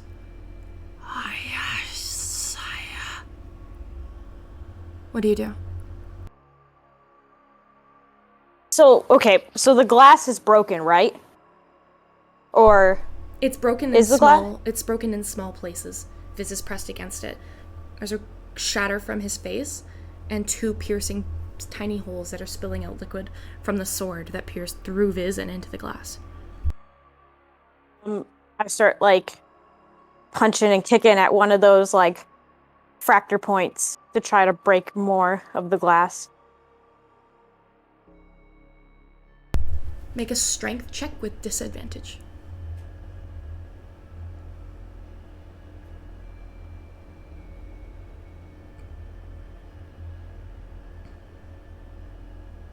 Um, 12. 12, you slam your fists against the glass. Your vision's now going white. You can see Viz, you're reaching for him, but your hands are under fluid, and you bang and you're not strong enough to break it, and the whispers in your head get louder. Saka itakridi patayak sishiokas tumaniko piust kask niko piusk, and you black out. The rest of you wake up. Do I wake up? Yes, you do. Y'all wake up. It's a bright and sunny morning. Like, did you just fucking kill me? You all wake up and it's a bright and sunny morning, and birds are chirping outside the Covington estate. Beautiful place. Really, it's a beautiful place. But yeah. New dawn, new day. What are y'all doing? You see Nev already outside burning that fucking eye necklace. Okay, dumb question, because I was probably doing my warm-ups and whatnot, so I'm like doing my warm-ups, all of a sudden I think Nev just like run like hell out and just like start burning the necklace. Mm-hmm. Nev, I have a question for you. So, oh yeah? Just because I'll have to just determine how much of this happens. You take the necklace in your hand and you begin to run outside? Yeah, she takes the necklace, she walks outside, she like finds, she like, I guess like digs a little hole for a fireplace, like a little fire pit. So I'm gonna stop you right throws there. it in the hole. I need you to make a wisdom saving throw. Fucking hell. Also, I should mention. Garbage. I should mention. Well, I'll do this after. Make your wisdom saving throw first. 3. You wake up. You throw yourself awake. Yes, we're going back here because this is what happens. You throw yourself awake. This is what a 3 gets you. You reach for the necklace, you grab it, and you hold it in your hands, and as you do, you look down at your arms, and you look at the necklace, and you immediately make a connection. You're stronger. Much stronger. Your strength goes up by 2.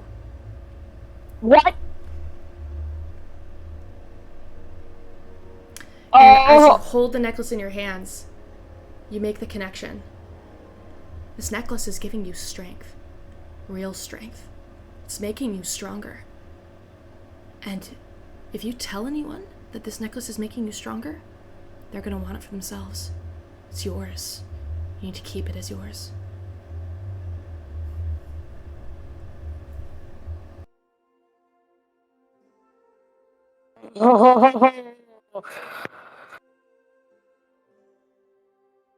fine, I'll keep the fucking necklace.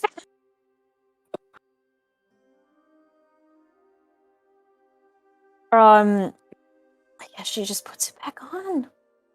So you wake up, you hold the necklace in your hand, you have all this happen to you at once, and you go, okay. And you immediately tuck the necklace back under your shirt.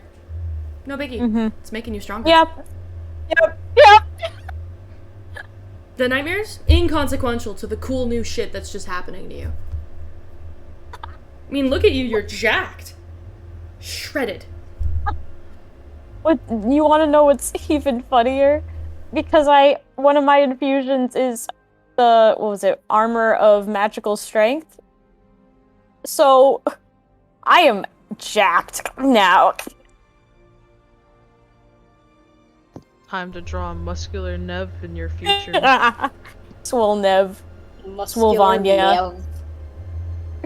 Swole Vanya. Real strong. Swole as fuck. Yeah, but this immediately passed over your face, and you know what? The nightmares were rough, but hey, fuck, look at the results you just got. It's kind of cool. Yep. You wonder what happens if you leave it on longer. But, Oh, yeah, God. significantly less worried. The rest of you all wake up. It's a new day, new dawn. What are y'all doing? Comes back in from her workout and I guess just gets ready. Mm-hmm. Coraline's gonna do her prayer and then meet up with everybody. Coraline, you do a prayer. You're refreshed, renewed. You feel the light of the Peacemaker touching you this morning. It's a good day. It's better than yesterday.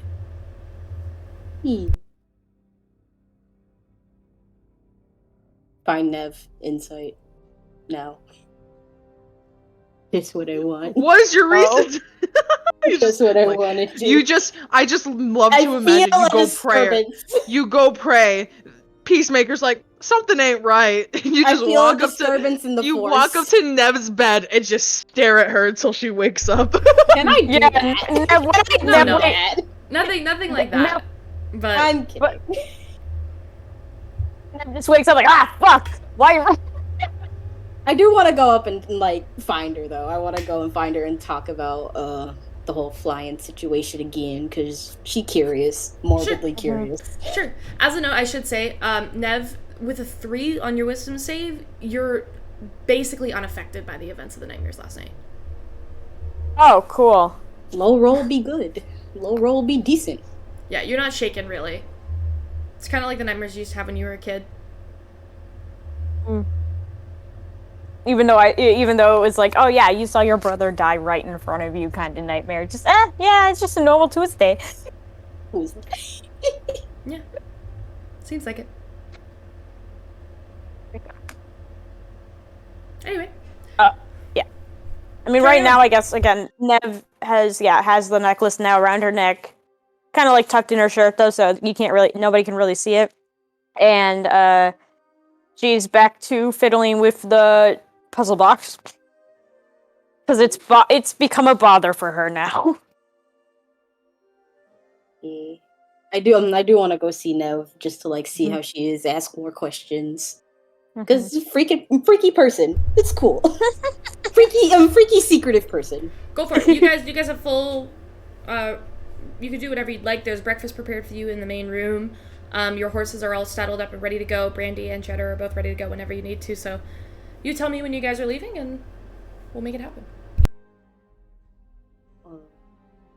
I want to go up to Nev, and Coraline's gonna say like, "Well, what you tinkering with there?"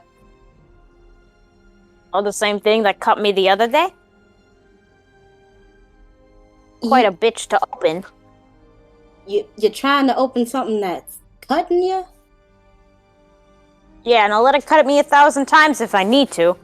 Isn't there like a famous box that isn't supposed to be opened? Pandora's box? Yeah, that thing. Oh no, that's just a saying, you know? Yeah, but I feel like it could be applied to real life, with the box that's cutting your hand up. Look. Metaphorical boxes, maybe they shouldn't be open. Real boxes, they're meant to be fucking open. Otherwise, why would you put something in a box for it to just sit there? It could be a trap. People set traps like that. I know I've joked with a couple of my nieces and put like a bunch of spiders in a box for fun, but yeah, but if I can outsmart this trap, that means then I can use it as my own trap. Okay. Well, I hope that thing don't damage whatever helps you fly. You're still gonna get on my nerves about this, aren't you? Oh yeah, absolutely. That shit was wild. Look, I told you. Some things just don't need to be fucking talked about. But why not? Because I said so. Again, you're still so prickly for someone so small. Now, what's that supposed to mean? You're short. I didn't think short people had a lot of sass in them, but I guess I was wrong.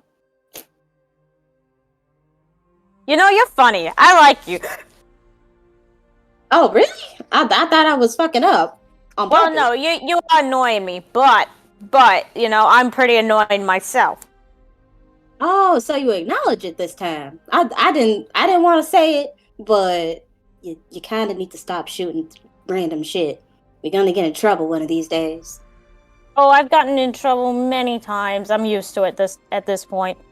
Yeah, but now you have collateral damage in our group, and we have people and places to get to after this mission, so maybe tone that down a little bit. You guys have been fine so far. I haven't made you into collateral damage yet. The day I do, then I'll calm the fuck down. Wow, that's real reassuring. Okay, let's agree to this. If you shooting something causes a big commotion, I'm allowed to hogtie you for a day and a half. Nev just says, sounds kinky. But No. I'll pass. Oh, it's no choice. That's a promise. And I don't go back on my promises. You got it? Nev just kind of raises an eyebrow. She kind of has a very tight smile. And it looks like she's trying to be nice, but I don't know if you want to insider, she kind of looks like she's gonna snap at you. I'm bad at insight, but let's try it. Nope, that's a 6. Okay, yeah, it just looks like a normal smile at this point then. Look, yeah, you're a weird one, aren't you? Well, I like you. I like weirdos. Well, being raised in a family of humans, that's as weird as you can get, right? Girl. If we ever end up on the brink of death, I'll tell you my whole life story. Oh, please, dude. I'd love to share it with everybody I know. Because then I'll have something to bring back home. I want an insight to see if she's telling the truth or she's just fucking with me again. Okay, much better. That's an 18. She's fucking with you. She's absolutely fucking with you. But no, seriously, one of these days I'm gonna get it out of you, and then you're just gonna tell me, and then we'll be best of friends forever. Or at least, how long do you live? I'm sorry, that's a weird question. I don't know lifespans of people anymore. My timing is real fucked up at the moment. Well, you know how long gnomes live? There's your fucking answer. but you're not a gnome. Gnomes don't fly. Who says that it was me flying? I saw you in the air, or at least I saw you fall from that height, and I don't know how you got up there, but you sure as hell came down. She just sticks out her leg, presses a button on her leg, and then it just goes vroom, and then like there's like a little bit of light there, and then like she starts like floating. She's like, see? And Coraline study the leg. She wants to study the leg. Make a perception check. Like, yeah. Just detaches her leg and Literally, like, I want to try and touch it and maybe take it off. Oh, you. That would be no, that would be something. Not taking it off. Not taking it off. If no. touching it is an investigation check. If that's assuming Nev allows you to. Perception's just seeing it with your eyes. Okay. I'm not gonna take it off. I was fucking around with, but perception. You said. Yep. That is 14 plus 4, so 18. Jeez. Oh. Definitely looks like a leg that's been made to do arcane stuff. Also kind of looks like a gun. Just based on the way you've seen Nev use guns before. Maybe it's a gun. Maybe it's got other tricks and tips to it. It's definitely tinkered with quite a bit. You're not quite sure what kind of capability it could possess. Kind of looks like one of your guns. Well, yeah, it's kind of what I do. You make things look like guns for fun? Well, no, I make guns mostly, but I also make bombs and things that blow up, and anything flammable. Huh. Well, I'm hoping to get my hands on shit. my hands on some of that lithium in those mines. You know what? I'm gonna give you a nickname. I like you. You're interesting. What? No nicknames. Just call me Nev or Navanya. No, you're Firecracker now. Goodbye. And then she goes away and goes to try and chat with Aurora. Oh, you sly little. And then she turns around. She turns around as she's like walking backwards and like kind of gives you like double middle fingers with the tongue sticking out, like very cheeky. Twice now, Meg's been called Firecracker. I was Spitfire in the last campaign, and now I'm Firecracker. Yeah. Once you turn around, though, Nev's face does blush a little bit. There's still frustration in her eyes. Love that. I'm taking that. I'm running with it. Okay. I'm taking that. I'm running with it. I'm drawing it. I have eaten it. I am drawing it. Everything is happening. Okay. I'm done with my thing. I'm just gonna go chat with Aurora. It doesn't have to be anything unless Aurora wants to conversate. That's up to you. I mean, I did what I wanted to do. It's really up to you. You know what? Just walk up to someone. Guys, come on. Just okay. Walk up to someone. I'm just gonna hang out with this person. How about we leave it at this? Is there anything else anybody needs to do at the Covington estate before they get on their horses and head out to look into the missing children? Assuming that's what you're doing, you guys tell me. I am good. Aurora did her practice with the new trident, so she's happy.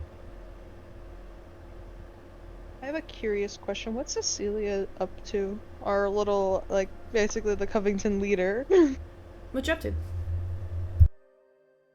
I think Cecilia has taken Nev's little, like, the map Nev made and is asking the Countess if there were any specific paths that, like, the previous rangers took to a specific mine shaft. Okay. Yeah. The Countess comes back and looks at the pieces and goes, very interesting. Perhaps I can find you a better map. Or at the very least, I could have someone recreate it for you before you go, so you're not looking at pieces and you have something a little more blown out. Would that be something you're interested in?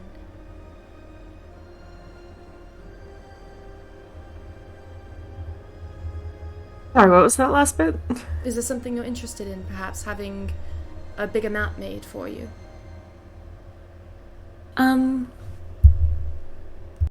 Perhaps an updated list on which mine shafts are completely closed and which have any suspicious activity going on in any of them. Oh, well, suspicious activity is interesting. I can definitely give you, here. And she pulls out a piece of paper and she just begins to, like, on this piece of paper, begins to sketch out, like a similar version of the map, but something slightly modified, including paths. There are 4 particular abandoned mines that perhaps something could have taken shelter in. The other ones are currently either being used by our miners, or we've just like labeled them off limits for now. The 4 that I think you might have interest in because they're abandoned and they haven't been used in a long time. The oldest being over decades, and the youngest being several years. There's these 4, and she points them out. There's Casecon, Baleborn, Valeron, and Electrico. Those are the 4 that are off limits simply because we've just abandoned them for so long. You might find something of interest there. The closest to, and she points, this one is closest to some of the other active mines. It's Casecon. And then there's Baleborn, which is just not that far from it. If you go farther north, you get Valeron to like the northeast, and then northwest you're going to find Electrico. Which of those 4 mines is closest to the forests that the children went missing? Well, the closest would be Casecon, because that's the one that's closest to the other mines. They're all kind of up in the Walescrest peaks. They elevate. They go up at a certain point because they go downwards later. We don't build holes in the mine shafts. We simply use ones that have already been excavated and by nature itself. So the closest ones to the other mines is Casecon. You'll find Baleborn along like the sides of the mountains. And then farther northeast, it's a little colder there, you'll find Valeron. And then northwest, it's quite rainy, you'll find Electrico there.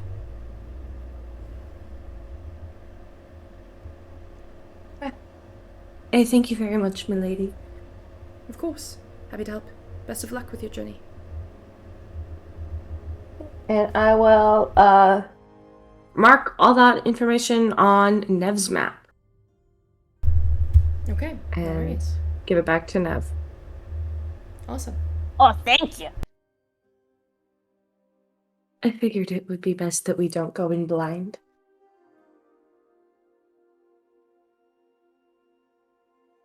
And then, yeah, Cecilia's ready to go. Okay. So do you all head out? Yeah, I'd say Mhm. so. Alright. Yep.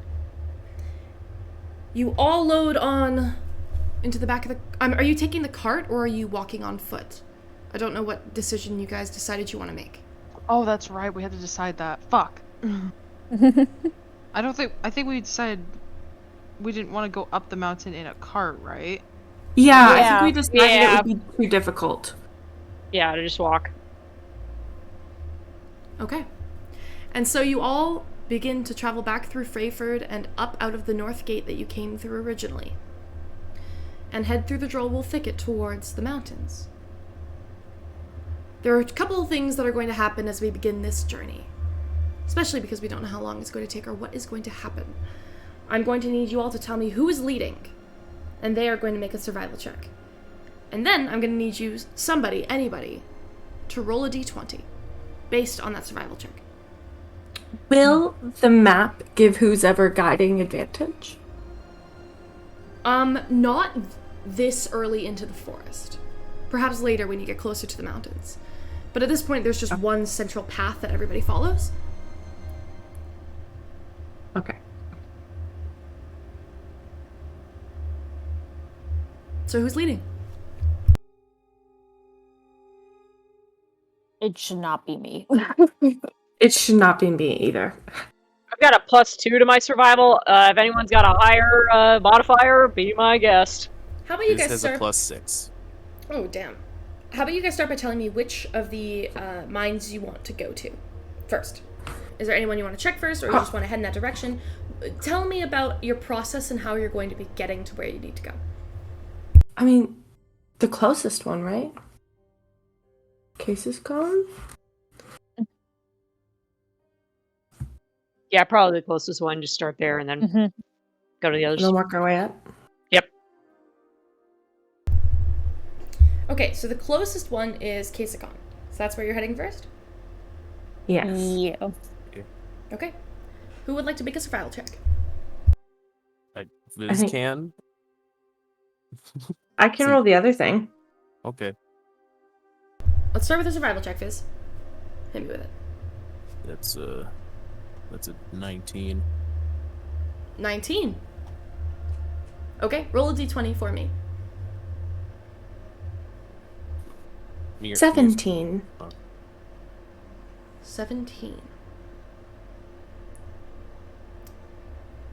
Okay. Well, we're dead. You begin to head through the forest. Forest is pretty. Very pretty. There's these like beautiful leaves and canopies of trees as you're walking through it. You're taking a very well-traversed path. Doesn't seem like there's much in the way of people along this path today. Nothing much in the way of crossing other strangers anyway.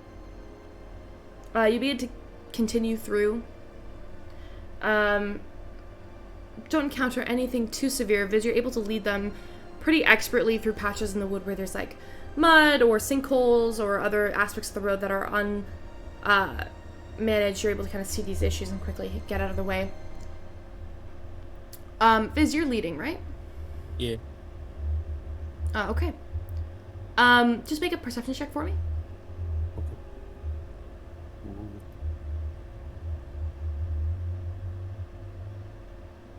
17. 17. You don't see anything out of the ordinary or anything that would be like dangerous to you at the present moment. The air is sweet and smells of spring. And so far your day's going by without issue. And you continue to walk. And as you continue to walk through the forest, the mountain range seems to be getting closer and closer. And you travel most of the day. Do you guys continue to walk on foot throughout the day? At any point do you stop and take a break? Or are you continuing on straight as long as the sun is out? I think we're taking advantage of the sun, right? That was the whole point of this? Yep. Yeah, then continue traveling. Okay. You continue traveling on through like the traversial wood, the trollwood thicket. And as you do, nothing seems to be approaching you. You don't encounter any problems. And soon the sun is hanging kind of lower in the sky, and the mountain range is starting to approach you. Probably another hour journeys. So it's up to you. Would you guys like to camp for the night? Or would you like to continue onward? And if you do camp for the night, are you camping in the forest or in the mountains? Sorry, you said that our destination's an hour away, or you said that we travel like for another hour until If it's, you like, travel night? for another hour, you might get to the base of the mountains. Okay. Oh, I understand now. I'm understanding. Okay. Yeah, Fravort's a mining town, but it's built like away from the mountains out of fear of avalanches and falling rocks. So miners have to walk out for a couple of days to get to where they need to go. Usually they take carts though, so it's faster, but you're going on foot. Well, if they're afraid of avalanches, then I don't know if we want to go near a mountain. Yeah, probably hold off getting to the mountain. Mm-hmm. Probably camp then. Okay, so you decide to camp for the night. Mm-hmm. I mean, I that's just what I'm saying. I mean, what does everyone else think? mean, we did take a long rest, and we are all prepared. I think my worry was just like, or we're taking camp no matter what near the mountain, or no? Or is that just like 1 hour away and then we get to our destination? You could continue walking through the night. You do risk, as you walk through the night, you've been walking for the day, you do risk exhaustion if you continue on like through the night. Like if you don't sleep. But you can continue onward if you want to. So like our choices between the forest and the mountain, were those just camps? Like camping areas? Yeah, so if you stay in the forest, you could camp here now and be in the shade of the forest. Or you could risk walking for another hour and camping somewhere in the mountains. But obviously you don't know how well your spot is. I'm telling you guys, it's the sun's starting to go below the mountains now. It's starting to get dark. Okay. So if you would like to camp here, camp here. If you would like to risk it and continue onward, you can do that too. So it's basically not be out in the open or have the trees around us, but run the risk of the creature catching us in the open or the trees. Yeah, so it's not a situation of like if we should continue because we have like we've done a long rest. It's a situation of like where do we want to camp, or if we don't camp, do we continue and risk exhaustion? I'm giving you all a choice. You can camp here, you can camp in the mountains, or you could keep going until you get to your destination, not knowing how long it's going to take. Then I'd prefer camping in the forest. Yeah, camp in the forest. Okay. Okay. You begin to set up camp for the night. What is your process in setting up camp? Do you guys light a fire? Do you set up like sleeping tents? Like what are you planning on doing? And Cecilia go around the camping space and create like a 30-foot like she takes string or silver wire and she's kind of creating a circle around our campsite, and as a ritual is casting alarm. Okay.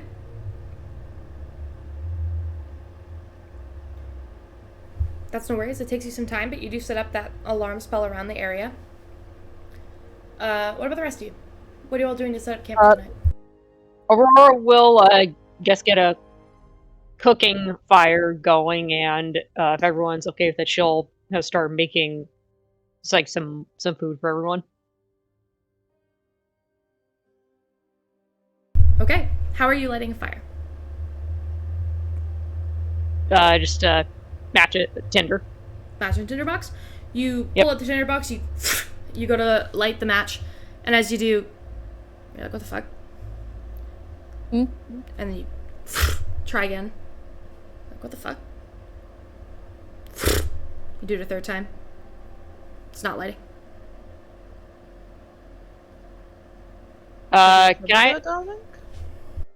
It appears that something is not wanting me to light this. If I look around, do I like sense anything or see anything? Make a perception check. That's not going to be very good. I really need to warm my dice. That's a 12. 12? No, you don't see anything around you. It's quiet. Okay. Pretty peaceful. I think Aurora, upon seeing that something's, like, for some reason she's not lighting a fire, she's going to put her tinder and matches away and go, well, I hope everyone's alright with jerky. Nev says, you want me to shoot the fire pit? Please don't. I mean, unless someone maybe has a magical means of setting something on fire. But I feel... Sorry, I'm looking at my inventory right now.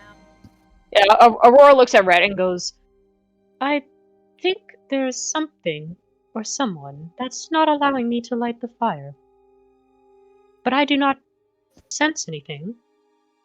Does something like that ring a bell? Because it's not something magical that she's doing, but how could is it something ring a bell? Like, if I could think of like, what could someone be doing to not cause a fire to be started? You know what I mean? Is there a way that someone can prevent that, even if it's not magical?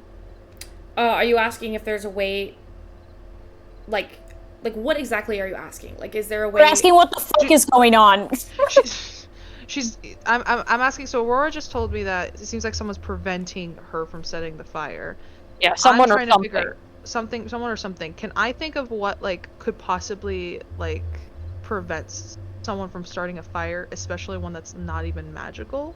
It's your choice. You can make an Arcana check, you can make a Nature check, or you could make a History check. I think it's gonna be Arcana, but let me double check. Can I make a history Yeah, check? it's Arcana. Arcana for me. Yeah, go for it.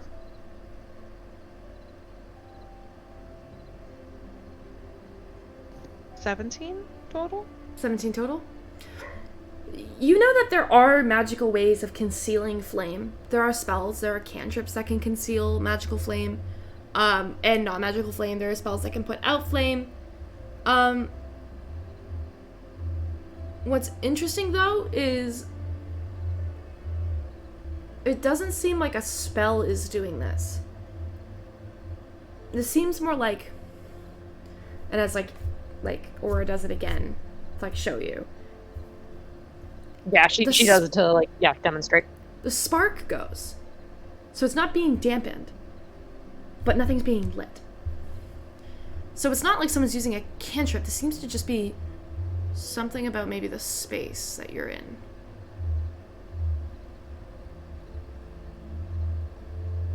But Rhett also watches, like, as like this is going on, watches Cecilia walking around casting a spell, right? Mm-hmm. Hey Cecilia, are you sure that spell is working by any chance? Has she finished casting it? Yeah, you finished casting it. You're just finally Okay, doing like the last little one.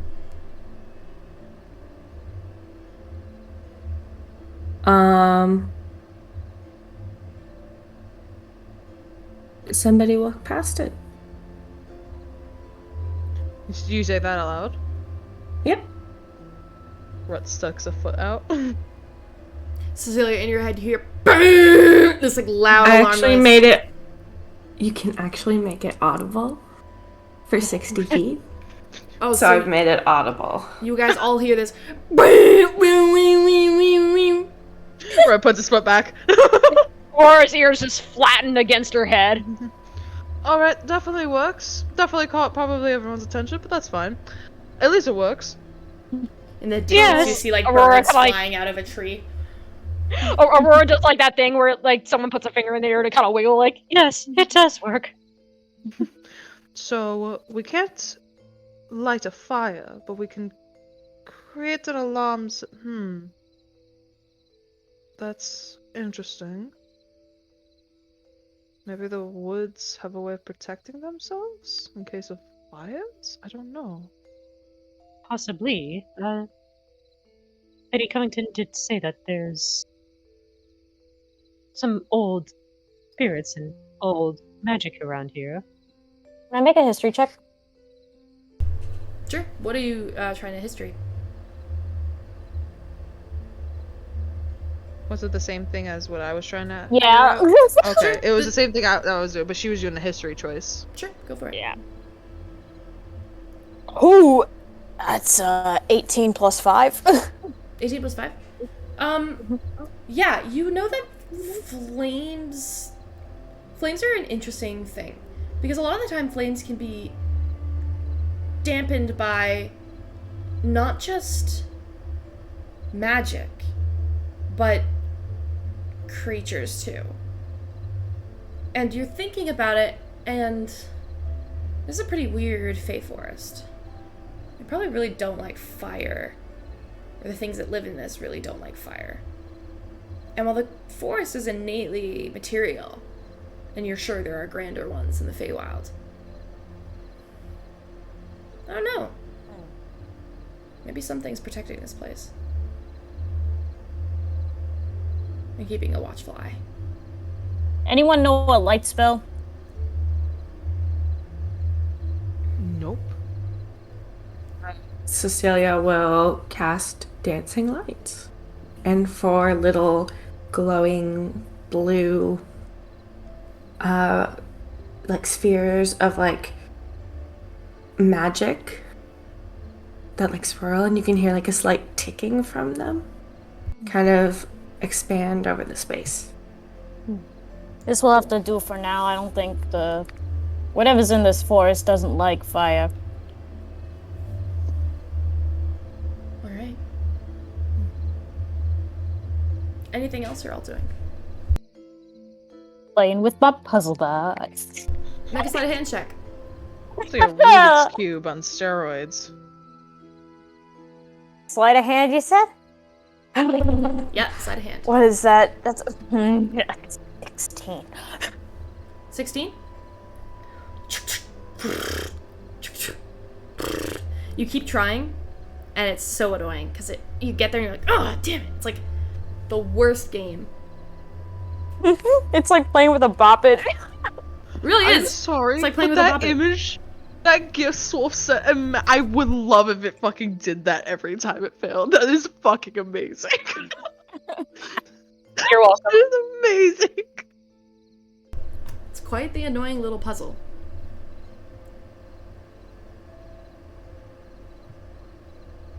Yeah, that's it. That's all. You all see Nev playing with this puzzle, and damn it! Like every single time it doesn't go her way.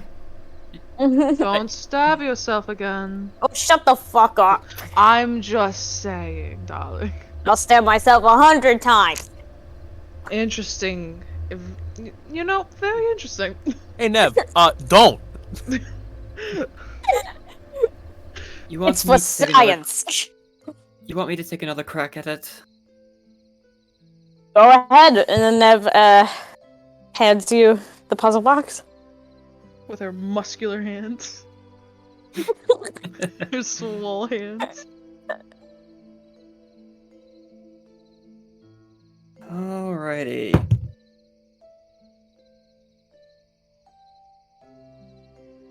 Oh, that would be a dirty 20.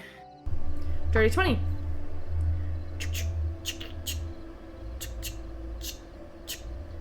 And you get there, and you're like, yes! And then the puzzle, the external square on the outside, you get to the finish line, you mark it in, you hear this little and the puzzle square on the outside opens up, and you're like, hell yeah, I did it! And inside it is another puzzle. Oh, I fucking got. Well, don't fuck up seeing that that there's one, a- or you're going to have to do the rest all over again. At seeing the second puzzle, I think Mirabelle's definitely going to start cussing in Espana at that point. Both of them are just cussing out this box in Espanian. Just like simultaneously.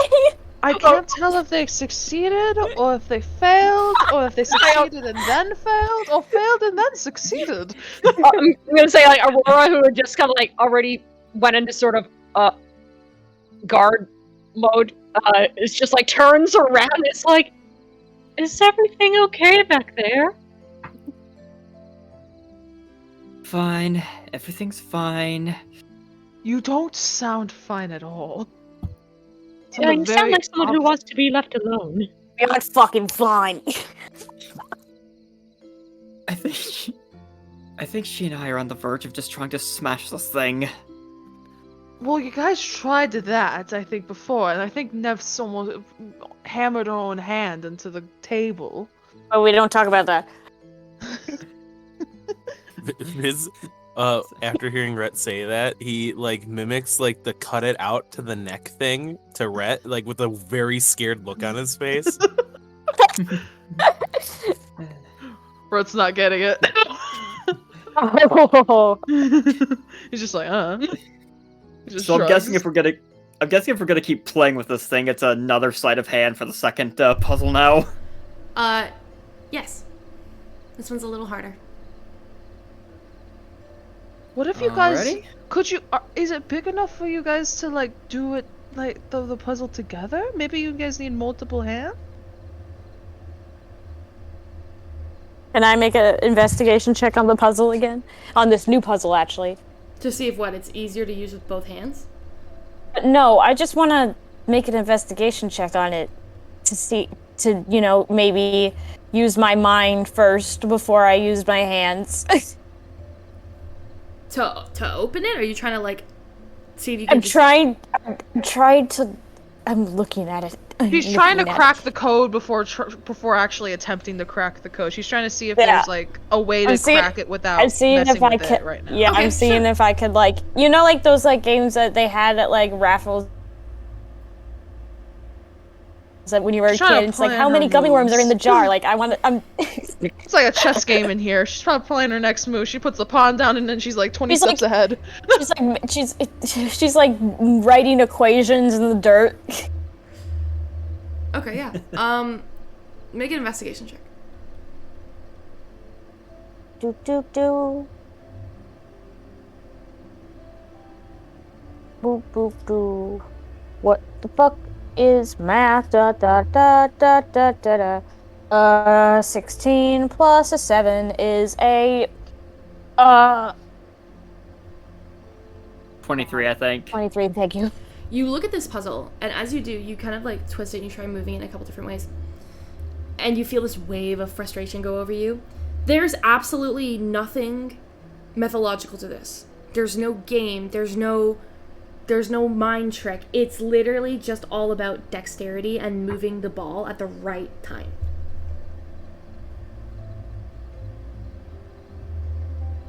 The ball has to go across the square in all these different places, and you have to do it at the right time. And if you fuck up, the ball goes back to the beginning. It's meant to be an absolutely agonizing puzzle. We've been spending the whole campaign working on this shit. So, I did roll another sleight of hand check for the second puzzle before Meg wanted to do that, so I don't know if you want me to count that or if you want me to roll again. Are you trying to open it again? Trying to crack the second puzzle since we've got the first one. Sure. Go ahead and roll the second one. Do you want me to just use the one I already rolled before Meg wanted to do her thing? Or, alright, because that was a 23. 23?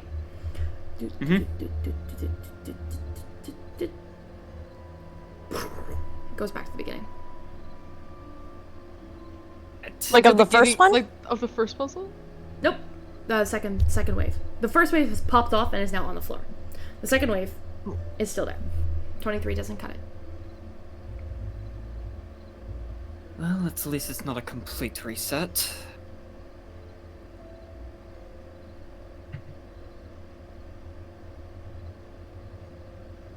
Nev's just still like staring angrily at the puzzle.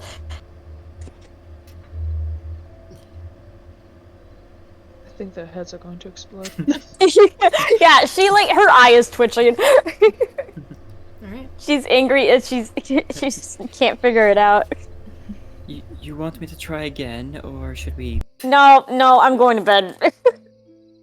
Fair enough. She just snatches the puzzle, shoves it in her trash bag of holding, and then just like slams her head into the ground. I just imagine her sitting, Like slams her just face on shoves the it in her ground bag. and screams. All I imagine is her sitting on a log, she puts this thing in her bag, and then she just flops forward. Okay. Anything else anyone would like to do before they go to sleep?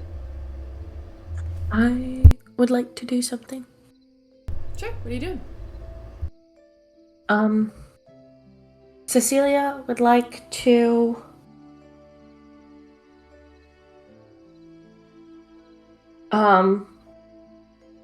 flip through the book on the Mad Prophet. Okay. Give me a second. Rhett was kind of like mainly just commentating and just checking on everyone. Could he see Cecilia working on this? Yeah. She's not hiding it. Okay. Rhett would like he just sees a book, one of the books that you have. You're just like, because he can't read the titles, right? That was the thing. Mhm. Okay, he just sees a book though. He's like, doing a little bit of research, Darlington. Yes. This is one of those. I noticed you doing it a little bit when we were at the tavern the other day. Looked a bit frustrated. Yes, the other one wasn't very interesting. Well, This one's interesting. intriguing. Well, I'm free right now if you want some extra help. Maybe it would help if you want to read and I can take notes for you. Whatever you want. Alright. Cecilia will hand Rhett one of her, like, empty notebooks and a pen, and she will, like, translate as she speaks for Rhett to take notes. He like takes the pen and notebook with a friendly like grin, and he'll sit down and open it. Cross his legs. Okay. Ready when you are. And you begin to read the Book of the Mad Prophet? Mm-hmm. Okay. On the inside, you see etched into the it's very similar to the pages inside the Nihilist book, but these ones you flip open and you blink for a second because you're like, holy fuck, there's layers and layers of prismatic patterns and shapes and geometric colors laced into the pages, so much so it looks like a swirl of madness. And you actually have a hard time picking up any words because the words get bigger and smaller and suddenly much bigger and suddenly super small, so you can't even read it. And it takes you a very, very long time to even skim through it. I'm going to need you to make a investigation check. Does she get any help because of the fact that she doesn't have to write while she's taking notes? This is just for her reading it. Oh, okay. Unless okay. you both want to try and read it together. I don't think I can read it, right? Because it's in Celestial or something. That's true. So this would just be Cecilia. I can't read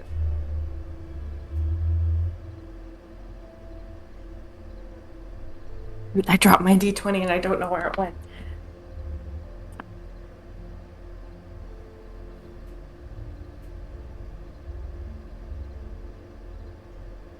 Dirty 20. Dirty 20. On the inside of this finally concept of pages that you finally get to read, you read the words, the Mad Prophet, Raldashaz, the one who laughs while the world dies. Do you keep reading? Yes. You get to the next segment of lines, the geometric patterns flash up around you in colors and shapes, and it's so hard to read. And in Celestial, you continue to read, and the words begin to take form. I need you to make a wisdom saving throw.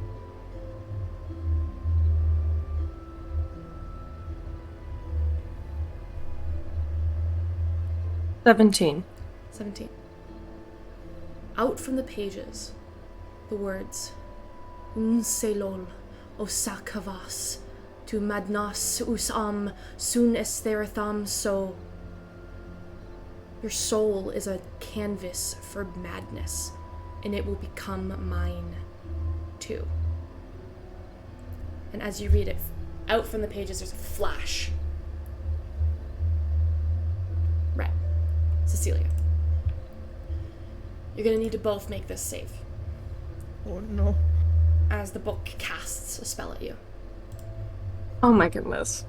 Oh, And no. Cecilia was the one who activated it. That's right. I thought it was the key that had the enchantment. Oh, damn. The whole book is enchanted. Dang. Alrighty. It's trapped. Both of you make a wisdom save.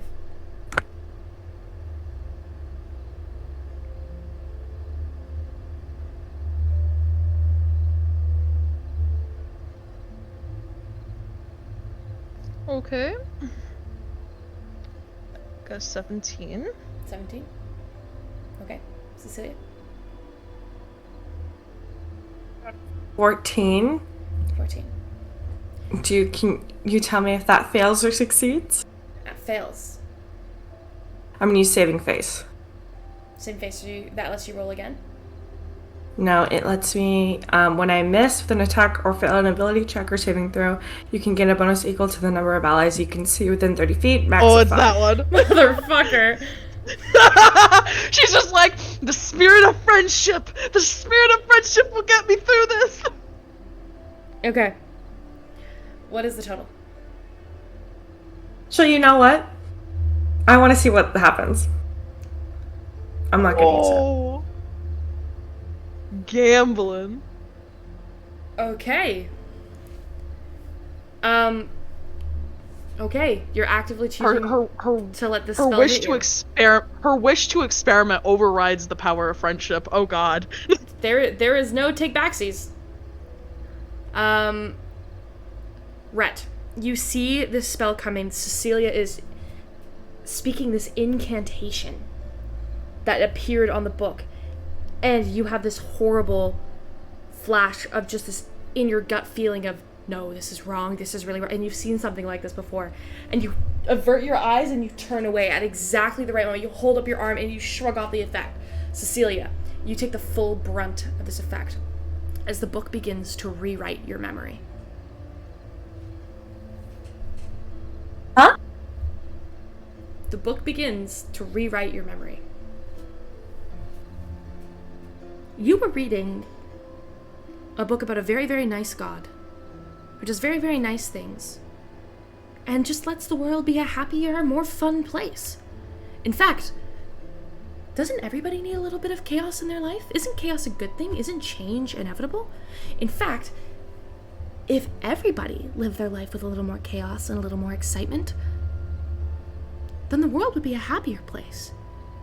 People can only feel grief and sadness and pain if they let themselves feel grief and sadness and pain. But what if everything was funny? What if all of life's meaning and all of life's existence was good? Your memory has been modified into thinking that everything in this book is preaching for chaos for the sake of humanity, and chaos for the sake of a better world.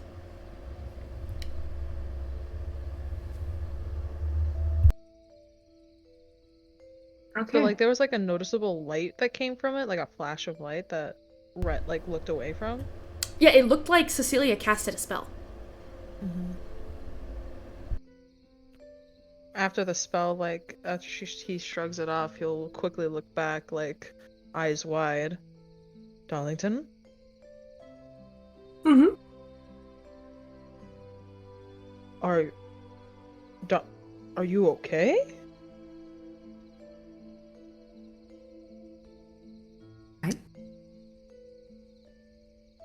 You just casted something from the book.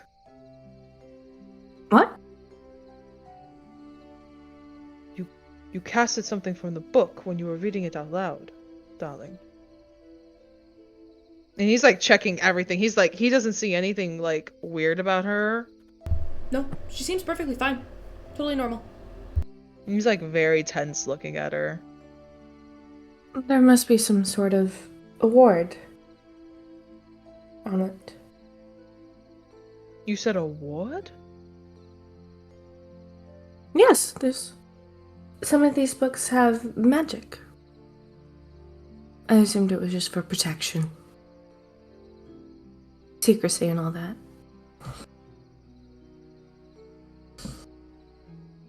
Maybe we shouldn't continue having you read that book. I think it's Maybe perfectly fine. Maybe a different book. I wouldn't mind reading something different, but I don't think you should be reading that one. I think Celia looks very annoyed and just... Well, I'm going to continue to read it. Because clearly whatever ward took effect didn't work. So...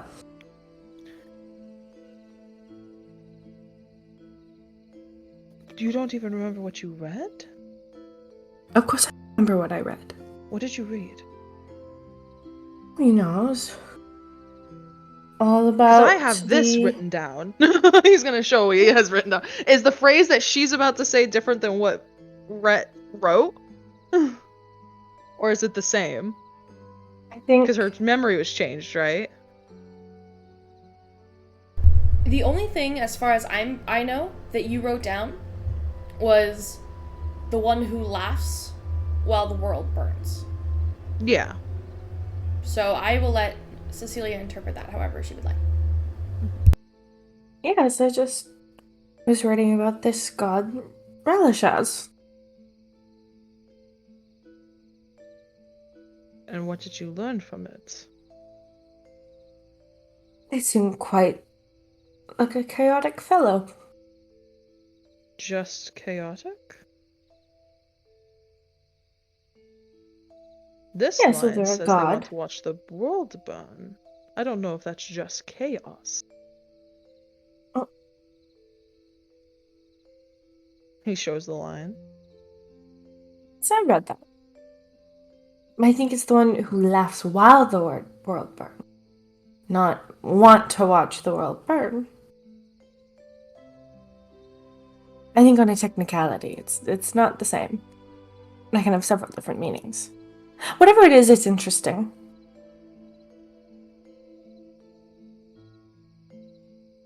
Can Red tell what the fuck just happened? Make an Arcana check. Okay.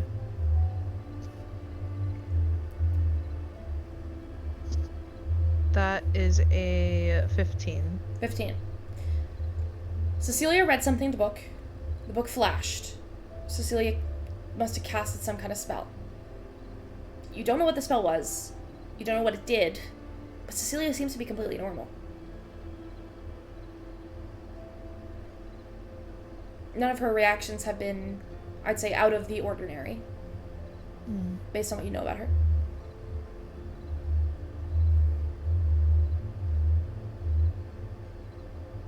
Well, if you want to continue reading, I guess I can still help you if you want. I think I will. But Maybe just reinterpret the lines for me. Are you gonna Instead of continue reading reading. it tonight? It's starting to get pretty late. Okay, it's getting late. Yeah. mhm, If I you think wanna we'll stop. Okay. Okay. Is there anything else anyone is doing before they bed down for the night?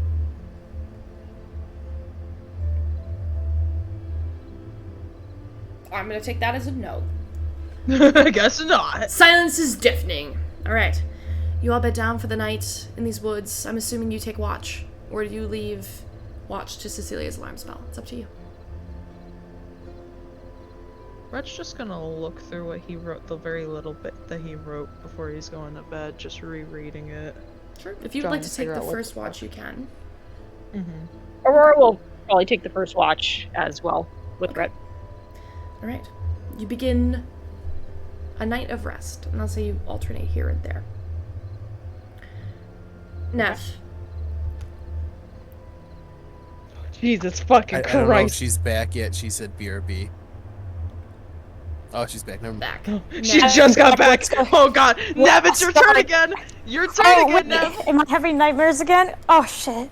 You're having nightmares again. Nev. Yeah. The nightmares return in a full flourish. The worst ones you've had in years. Distressing, alarming. They don't take shape or form, they're just fear. And panic. And chaos and anger all at once. At the moment in Nev's life, what is frustrating her? Specifically, that fucking puzzle.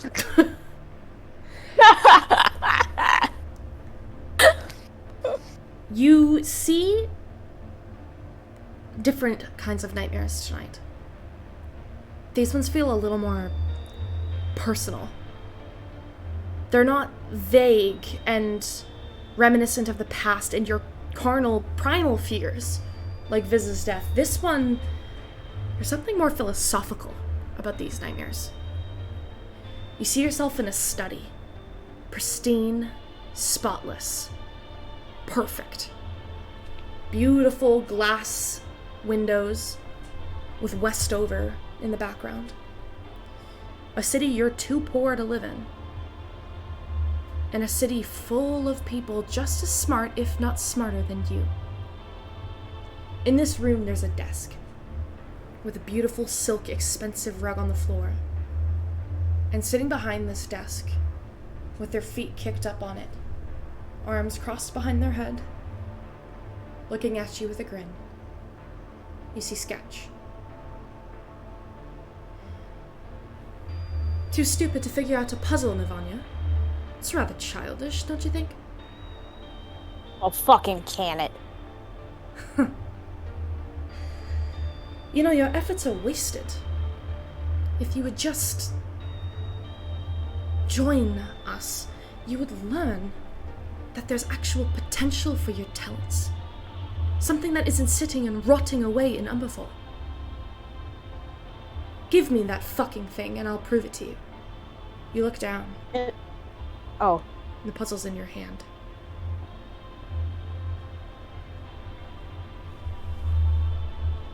Nevs, I don't need you to solve anything for me. I'm gonna figure this all out by myself. Sketch gets up. She walks behind the desk towards you. They're taller. Much taller than they usually are. And they're dressed differently, too. Behind their clothes, their intense, professional vest and silk shirt, they're wearing a coat. It's white. Very reminiscent of a doctor or a scientist. And I don't know if she was reacting or if she had to leave quickly. Sorry, that was Meg. That was Meg. Oh, okay, okay. Okay. That was me. Sorry. Okay. Very reminiscent of a scientist coat or a doctor's lab coat. Their hair's combed back, slick. And as they walk up to you, Sketch has a very particular smell. Usually, it's a lot like cedarwood, vanilla. There's something very medicinal about this smell. The smell of somebody with money. The smell of somebody with experience. It's gasoline, but it's also woodsier. She kind of leans into you, puts a hand over the puzzle that's in your hands. Leans down. If you just admit you don't know how to do it, one of us would be happy to help you.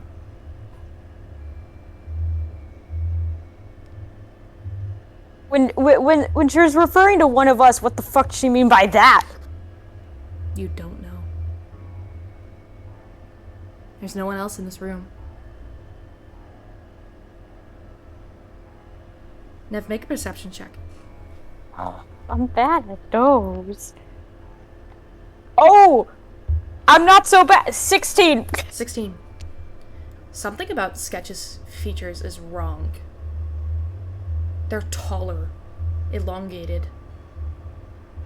You can't stare at their face too long. You know Sketch's eye color. They have one of each. One's blue and one...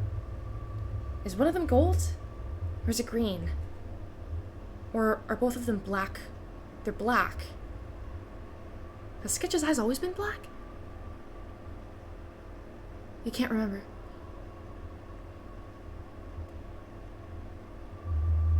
So what do you say? Are you going to give in or not? I cast Thunderwave. I don't know how that works in spells work in dreams, but that's what Nev would do in this situation. Okay. You go to cast Thunderwave. With the puzzle still in her hand, yes. You go to cast Thunderwave, and out from the puzzle, you feel this, and you're thrown back. The world around you goes fuzzy and hazy. You hit something hard, and as you hit the ground, it feels like ground. It's something soft and squishy. And you look around again, and you're still in the office, but it looks weird. It looks wrong. You don't see Sketch, and you stand up and you look around, and when you turn in either direction, it's just room. The desk is gone, the rug is gone, it's just a room that stretches out forever, and in the distance, windows that look out to nothing.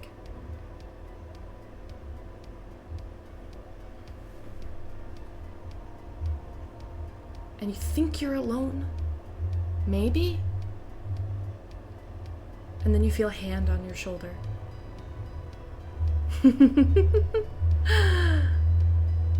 Clever trick. You're full of surprises, per usual.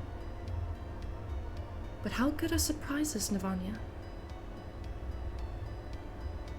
If they all result in the same thing. I turn around and see who this is, please. You turn around, and it's Sketch. You think. Wait, is it Sketch? The hair's blue. No, it's not. It's black. No, it's not. There's no hair at all. No. Where's the face? The face is light blue. It's not light blue anymore. There's no skin. There's no skin. The skin's dripping off. The skin's dripping off the bones. There's rags. They're wearing rags. Who are they? You look up and the eyes are sunken. The nose is just a skeletal face. The mouth is hanging open. And there's no arm on you anymore. But it moves at an impossible supernatural speed. And leans in, looks you in the eyes. You can smell death. Death itself. As a creature is standing right in front of you. Make a Constitution saving throw. Oh, god damn it. God damn it. I need to get rid of this stupid fucking necklace. Oh, you can't save, right? 7.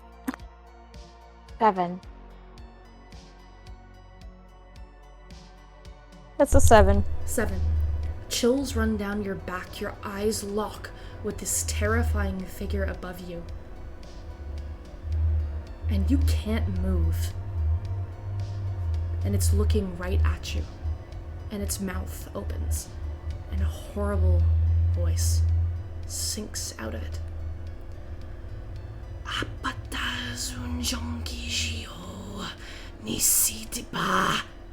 Nakkian Tujaki Kustatask Chiotas.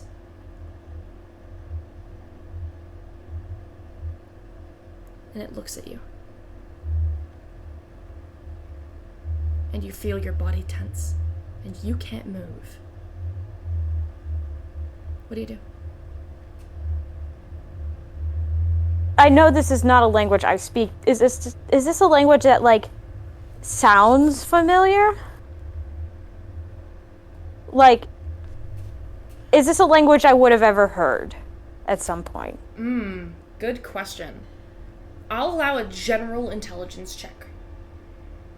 Ooh.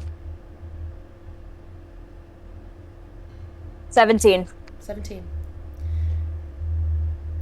It's not a language you've ever heard before, no. But it's you piece together some of the diction. And there are a couple of options running through your head, none of them good. But also nothing you would know how to name. A language that sounds like it's coming from the depths of a grave. Or the bottom of a void.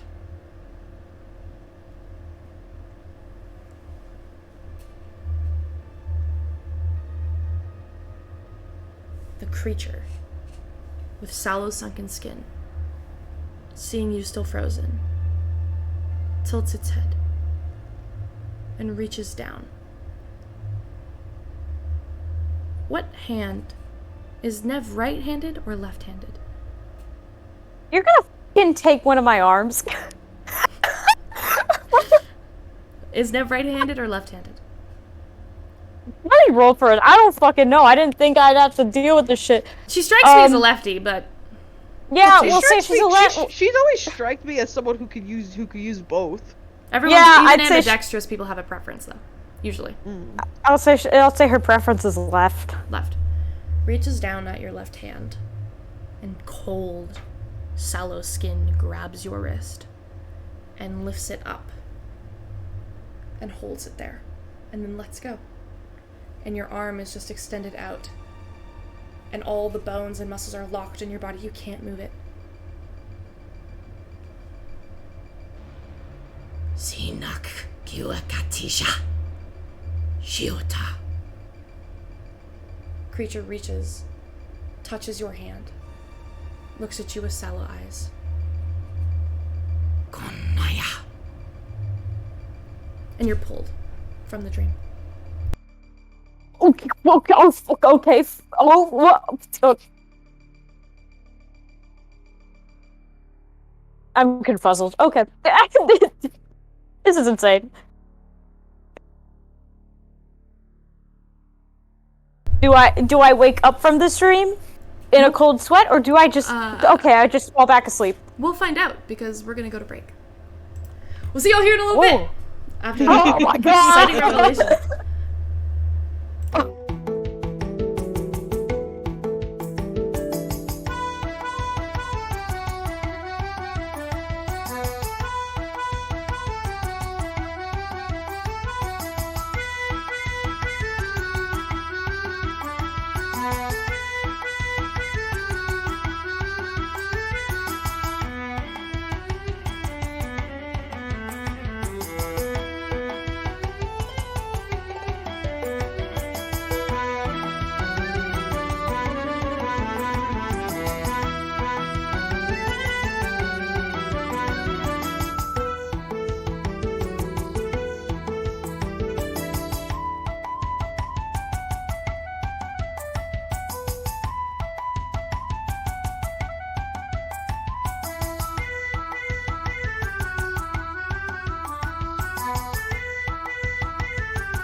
The rest of you.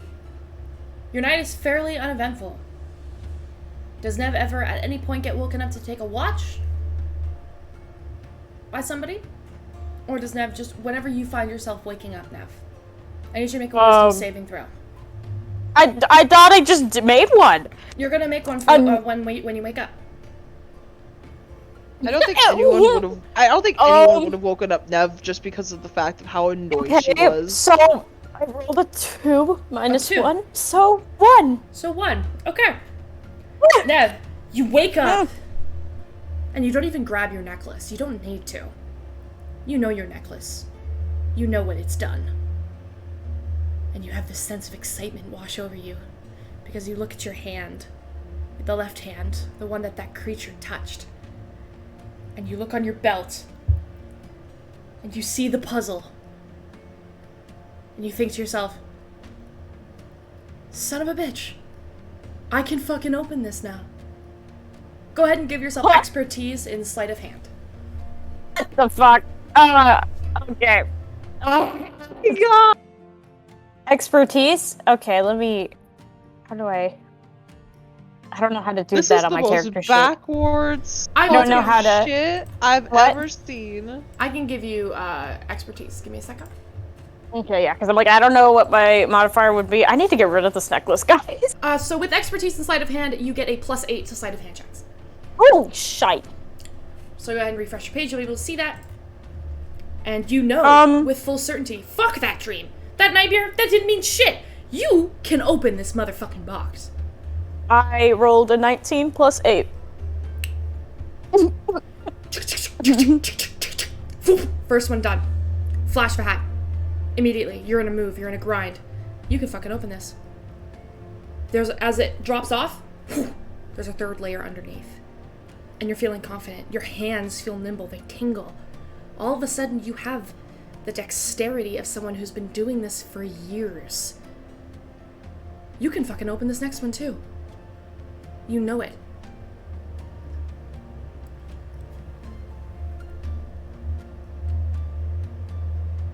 Damn. Are you gonna try and open the next one? Yeah. Make another sleight of hand check. With advantage. With advantage. It sounds like whether you want to be a warlock or not, you're gonna become one the more you use these abilities. Shut! It's a 17 plus 8. That's a 25? I think so, yeah.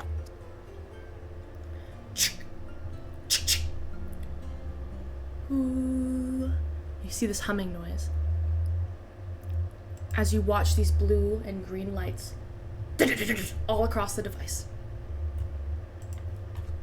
And then there's a tiny little button, boop, that pops out of it. What? Oh no. Do press the button. Okay. Can I make an investigation check first? Yeah, sure. What are you checking? What the fuck this thing is? Okay. That's what I'm checking. What the fuck is this thing gonna do? That is a 15 plus 7. So... This button... 22. This button is going to open the safe inside this puzzle that is protecting whatever's inside of it. Can I... Okay, actually... Nev has worked with explosives before. So, you know, if this thing explodes... With your investigation check, you do not think this is going to explode. You Oh, think press the button. You're going to press the button. Yeah. You lean in. I don't lean in. I put that thing far away from my face. You put it far away from your face. You very hesitantly boop, press the button. And as you do, you hear the sound of little gears turning. And then the sound of something spinning as it slowly begins to open. And as it does, that voice, that audio that you were hearing in the background speaks again. A secret you've unlocked and a secret you shall have. Welcome to the gifts that lie inside. A ring of power oh so grand. It holds within it spells so bland. While this is reading a poem, it's slowly opening. But with a twist of grammar skill, it's Nev's like, what the fuck? Where the fuck? It's loud as fuck, by the way. All of you wake up to the sound of this thing speaking. But with a twist of grammar skill, its magic Nev's grows. trying to, like, mute it, like, pointing her hand, like, what the fuck's the speaker on this thing? Its magic grows and changes stew. The incantation, soft and low, alters words to make them glow. It turns the spell, once dull and gray, into a power bright and gay. The ring of grammar, truly bright, makes magic stronger in the night. It takes a spell, once weak and mild, and turns it into something wild. No longer bound by simple rhyme, its magic now is truly thine. It flows and twists, a flexible flame, with grammar as its guiding name. So if you seek to wield great might, and shape your spells with all your might, then find the ring with grammar true, and let your magic shine anew. Click. Inside the safe What the? is a ring. A ring, okay. Did you just get proposed to? I really fucking hope I didn't. You're Because if gonna I marry- did, I'm saying no. You're gonna marry a scroll? Absolutely fucking not. But it was so nice. Or at least it sounded nice.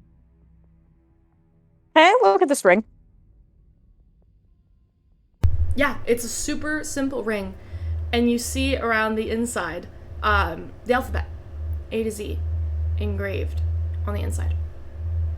Very, very Is this small. an encrypting ring? What? Is this like a... Oh, fuck it. That's not what it's called. Those, like, rings that you use to, like, line letters up and, like, you know, decoder figure ring? Decoder ring, yeah. Let me Google what that is real. Oh my god.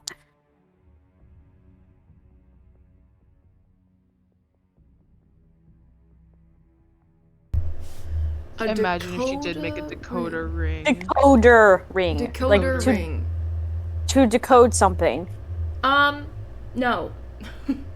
It's just a Imagine ring if with the she alphabet made engraved one. inside. I'm the first person to ever invent a decoder ring, and it was for Dungeons and Dragons. No. No. It's just a silver ring, and the inside there's letters. Letters in common? Mm-hmm.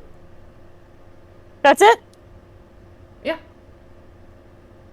Can I cast Identify on it? Sure. Do you use a spell slot, or do you spend 10 minutes to ritually cast it? I'll spend fucking 10 minutes. Oh, wait, no. You're an artificer. You can't do that. Oh, I can't do that. Cool. I'll use a spell slot. Okay. You use a spell slot. This. Give me a second.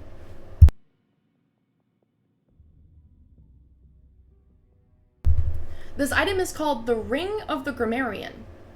The wearer of the ring can once a day alter the letter of a spell's title to alter the spell and create a different effect. So, for example, cause fear might become cause bear. The effects of the alter spells are determined by me, but with the caster's intentions taken into account. That's fucking funny. Oh my god. Like, I will say, you have to have the spell that you want to alter in your spells. Yeah. So, like, a fighter can't use this, for example, because they don't have spells. They can't just be like, I'm going to change modify memory to modify demery. You know, like, it's not how it's going to work, right? It's got to be a cast. yeah.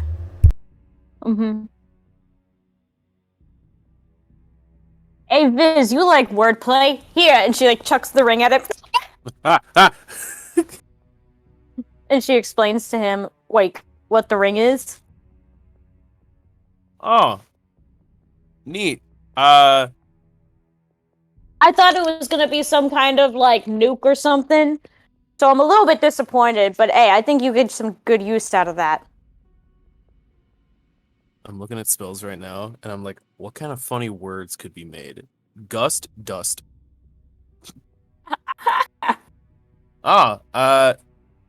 Thanks.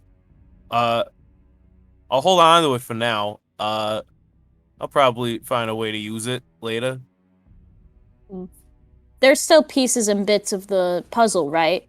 Or like, I mean, the puzzle's like open now, but like still like the exterior part of it is still like, you know, like the little metal chunks and stuff. The little metal chunks all fell off and hit the floor. From first layer, second layer, third layer, they fell off and hit the floor. Okay, but there's still like, you know, pieces of scrap metal, right? Yeah, they're really small, and they've already been engraved with like wires and metals and stuff, so they're not super useful, but you can maybe figure out how to take them apart. Yeah, I'm gonna pocket those. Okay. Use that button on something. Fair enough. Make an actual complicated grenade. Make an actually complicated grenade, because that's what I thought it was, and Fair enough. although I do love that ring so much, I know Evan's gonna get some really fucking good use out of that with his fucking brain. Oh yeah, you wanted to give it to somebody with lots of spell variety, who has like a you know, enough choice to be able to make some fucked up shit with it. Anyway, that is the box, and that is the morning. The sun rises, and you're all up and ready to go. What are y'all doing? Yup. Nev is gonna try to burn that amulet again. You failed your wisdom save. You don't want to. You want to damn keep it it more than anything in the whole world, because it's making you, Nev. Look how strong it's making you. Who knows what's gonna happen if you have it for another night?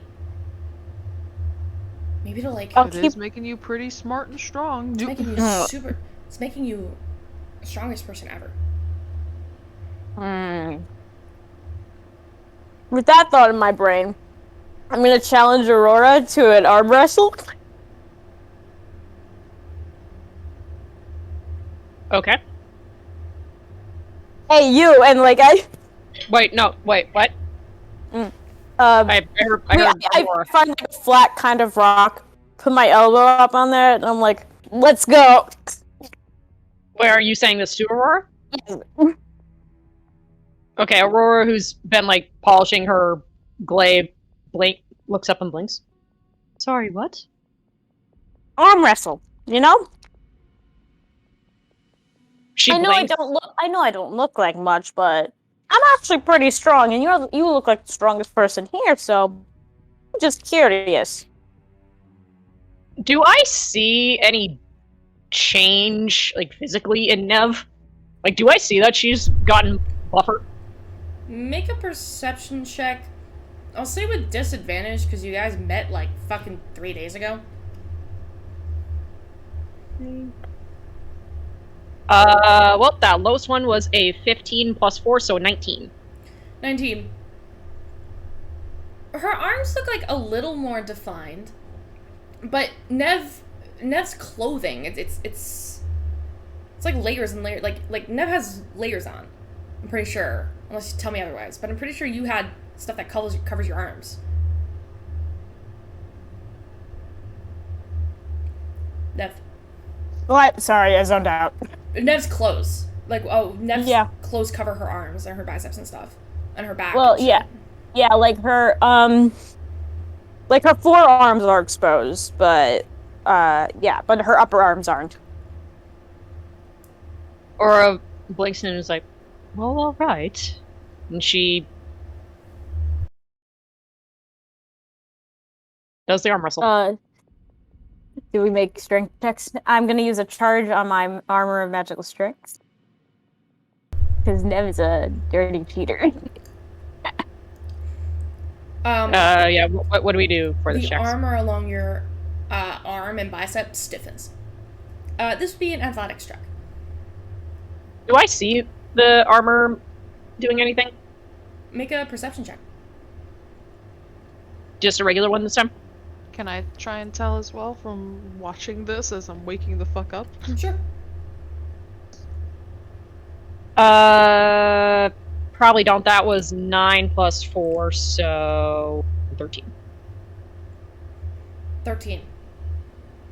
The armor makes a noise when she flexes, but that could just be her moving. Do I get anything from a 14? Or No, same nothing thing? much. Same thing. Okay, so you said this was athletics or strike check? Contested athletics. Contested athletics. 13. I also got a 13. Rollies. Rollies? This is just not going to be athletics. This is just going to be straight rollies. So, what's that again? I forgot. So just do another roll. Just do another roll, and we'll take whatever is flat out higher. Okay. Oh, whatever is flat out higher? Well, I rolled a 16 flat. I got a 16 flat. Oh my god, roll again. Oh my god. It's the most Roll tensest match. It's the most tensest match we've ever seen. They're stuck in place. They are like stuck. You guys are watching this. It's like a fucking wrestling match. You're like, oh, Okay, oh. I just did my rollies again, so what'd you get, Meg? Oh, she's muted. Ruh-roh. Sorry. What's going on? Sorry. Another rollies. Rollies again. Another one? Yeah, you guys are tying. This is the most intense arm wrestling match of your whole life. 3. 3? 19. It's a fight for your guys' lives. You guys are going back and forth in a roar. You're like, fuck, this little fucking girl is strong. And you're like, "Argh!" And eventually you get to a point where there's a point where Nev gets a little overconfident and begins to just push inward a little bit. And that's your moment. You know when someone pushes their wrist inward, you're able to grab underneath and you, boom, slam Nev's hand down. It takes a good, it's like a good minute and a half and you guys flexing and trying to get the other one to go down. But ultimately, Aurora is successful. To nobody's surprise. Yeah, that was pretty good. Aurora looks at Nev and goes, good match. Yeah, you could really kill someone with those arms. She looks at her arms, looks at Nev, looks at her arms, looks at Nev. Well, I mean, I have, but I don't like to. Sick. And then Nev just walks away. It just holds the verge of his nose, just like innocent. All right. Do you guys continue onward for the day? Yep. Okay. We pack up camp. Waddle. You begin to head out of the forest and up the mountain ranges. As you do, I'm going to need somebody to make a survival check, and I'm going to need somebody after that to maybe do something. We'll see how it goes. Do you want me to do it again, or should someone else do it? Man, I really shouldn't do a survival check, guys. I should not be leading it. You would want me to do it again? I don't mind doing it again. We can say this is the one with the map. Okay, go for it, Coraline. Okay, survival. Okay, not too bad. Ooh, 18 plus 4. 18 plus 4. You're able to navigate through the mountains without issue, really. Can somebody just roll me a d20? You don't get lost. You don't miss up any twists and turns. You don't end up going in circles. You're on path and going the right pace that you should be. Does anyone else want to do it? Because I don't mind doing it again. If you want to do it again, you can. Just straight d20. 13. 13. Cool. Okay. You're heading up the mountains. I don't like that sound. This was the one I really wanted you guys to get. Okay. Oh no! Oh god, I'm sorry, everyone. Lucky 13. You gave the DM a win. I didn't mean I'm just excited. This one's fun. Okay, so you guys begin to head up this mountainous path. And as you do, you're, moving along these cliffs. You kind of at some points have to really tuck close together. It's a little nerve-wracking. But a lot of the Walescrest peaks have these small little nooks, little sections throughout it that are dark and you're like, is this one of the mines? And then you're like, nope, that's a dead-end cave that just seems to go inward a little bit. Is this one of the mines? Oh, fuck, that's an old bear den. We're gonna move really fast. And there's these different sections where you kind of have to navigate through differently. But Coraline's good to keep you on track. There's one point where there's an incline. And Coraline, you're looking at the map, and you know that the first section that you need to go, Kaikon, is not that far ahead of you. And you're thinking you could get there soon. And then out of the corner of the path, you see this big, twisting, winding oak tree with this large hanging branch that dips down up and over the end of the mountain. And you stop everyone. And you look up. And right hanging from the side of the nest, of the tree, is this giant nest. It's the biggest fucking wasp nest you have ever seen. God. It's probably like, I want to say 10 feet in diameter and almost 15 feet wide. Are you serious right now? And it's hanging right tucked into the branch and then stuck to the side of the mountain. And the only path ahead is right under it. Okay. You can maybe... Go ahead.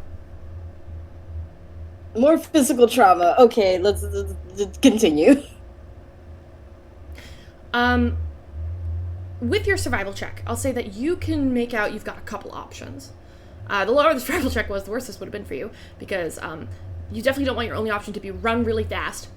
But that is an option, certainly. You can go under it and run as fast as you fucking can and hope that they don't notice you. Or you can choose to scale up the mountain and go around. Now that's going to take a while, and this mountain is very steep. But you could choose to do it if you want to. It'll probably cost you half a day's journey. Because you'll have to backtrack, go up and around, and then down again, and be far enough away. And right now, you're probably 200 feet from it. That's how big it is that you can see it. You're 200 feet away. Make a perception check. Me? Yeah. Or anyone. I say anyone who wants to make one can make one. Does anybody want to do it? Otherwise, I'll just go default do it. I'll do it. Okay, I trust you, Swolf. Alright, I'm gonna use the Cthulhu dice. Ooh, yay. Everyone pray to Cthulhu, Cthulhu. save us. I'm praying. You know what? Hey, that wasn't shabby. That was a math. 17 plus 4, so 21. 21. Hee. You look Okay, at it, thank God. and you can see, Aurora, as you're kind of looking in, wasps that are, like, the size of your, like, forearm. And you're big. The size of your forearm, like your hand to your forearm, that's how big they are. Flying in and out, and you watch for a minute. You try to take a count. There's got to be at least a dozen of them. And you also look at the hive, and dripping from the hive is a substance. A bright red substance.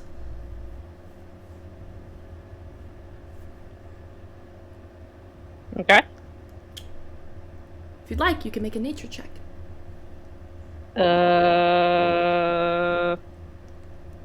What the hell? Why not?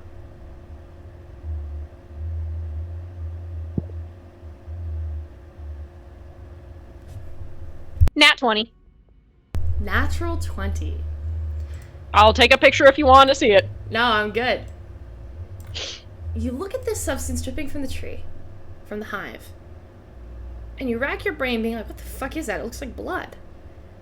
And then you remember, you've dealt with this before on your travels with Red. Someone was talking about this in a tavern once. Giant wasps produce a substance called cherry nectar.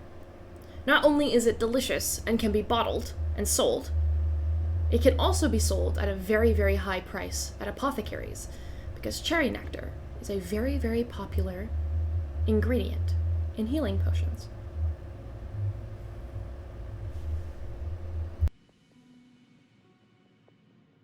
So basically what we're staring at is raw healing potion. Possibly. There are a couple of other things that are used to, like, make healing potion. But if you know someone who's good with medicine or, like, medicinal herbs, or you bottle it yourself and you know it could sell for a pretty penny. Or perhaps you could, you know, bottle it and give it to somebody and they could make you free potions. Depends how much you get. It depends what kind of risk you're willing to make. How many feet is it from us right now? You're 200 feet away. It's so big you can see it from that far away in, like, the light of the day. And you know that if you don't want to get too close unless you really want to do something, because there are wasps all over the place. Is there a way to get around it? We'd have to climb the mountain. Aurora's going to she's kind of studying it. And, she looks at the group and goes, well, the bad news. Those wasps are quite large. We perhaps do not want to provoke them. However, that nectar dripping from their nests can be sold to be made into healing potions. What are you saying, Aurora, darling? I'm simply stating a fact that I learned. We can either try to get by them, or we can The mere take fact half that day. the mere fact to that you that. absorbed that out of looking at that you could say that we could sell it for a pretty penny means you are tempted. I have a question. She blinks and goes, I'm simply stating the obvious. Okay. I have a question for you, Maybe Shep. the obvious thing to sorry. do is to go around. Yes, I Fizz, have a- what's your question? I was like, how many times do I have to quietly say I have a question? What's your Animal question? friendship. Oh god. Oh! Oh my god! Would Yes. it work? Do it. Let me look at the fucking spell. Oh, that's okay. I have it right here. He can soothe them with his trumpet. No, this Beast This is spell the lets loot. you convince a beast that you mean it no harm. Choose a beast He's you can like- see within range. Okay, so a beast. Choose a beast that you can see within range. It must see and hear you. If their intelligence is 4 or higher, the spell fails. Otherwise, the beast must succeed on a wisdom save or be charmed by you. Charm the queen bee. Charm the queen. I was just about to say that. Charm the queen. These aren't bees, they're wasps. Or Chip. Oh. Do they have a queen? Oh, What have queens? that is evil, Allie. That is evil. That's good. That's good. That I've is been evil. sending I Meg a love it. bunch of different names I thought of for spells. That's really good. I'm gonna write that down. Oh my god.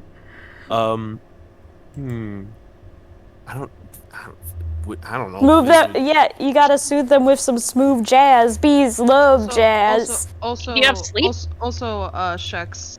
Depending I on just- the wasp, I the just- wasps do have a leader. Yeah. I just googled it, they do have a queen, yeah. Woo the queen. Woo the queen. Charm the The queen. strain in Shex's voice, like they do have a queen. What happens when a wasp stings you? This is like a just in case scenario. It fucking there- hurt. Okay, but do they And this inject is something a in you? this is a Like wasp that's poison, the size per of se? you, Viz. Oh my god. They can literally stab you in the heart and kill you if they want. Yeah, she just described that these wasps are big as Aurora's hand and forearm, and Aurora is not petite. Hey, whoever said they're as big as me, fuck you. That's mean. Make a nature check to answer your question. You're tiny, and you're the No. size of Aurora's arm to forearm. I imagine. That's fucking mean, Wild. That was mean. I think the Retinota ship is now ruined. Oh no. No, Evan's like, oh, that's mean. Viz isn't that small. Go ahead, that's- go ahead and make a nature check on that. 18. 18. Yeah, it's the stingers in a wasp are often eject like a poison. Usually a little wasp, it's like a really minute poison. But you're looking at the size of these things and you're like, motherfucker, that would do some fucking damage. It's kind of like how like a spider in like a tiny little spider. If it bites you, it's gonna be like, oh, there's a little red mark. But if you're in like Australia, and you get bit by like a black widow, it's like, God, they're like the size of your hand. Like it's gonna do a little more. You know what I mean? Okay. So I will quickly say that black rolls are not that big, but thanks for triggering my arachnophobia. Oh, I always forget. My apologies. So theoretically, if Viz also uses another charge for protection from poison on this loot, See, I want to use animal friendship, but I don't. How am I gonna see the queen? That's my question. Do we see something that maybe looks like a queen that's closer to the hive?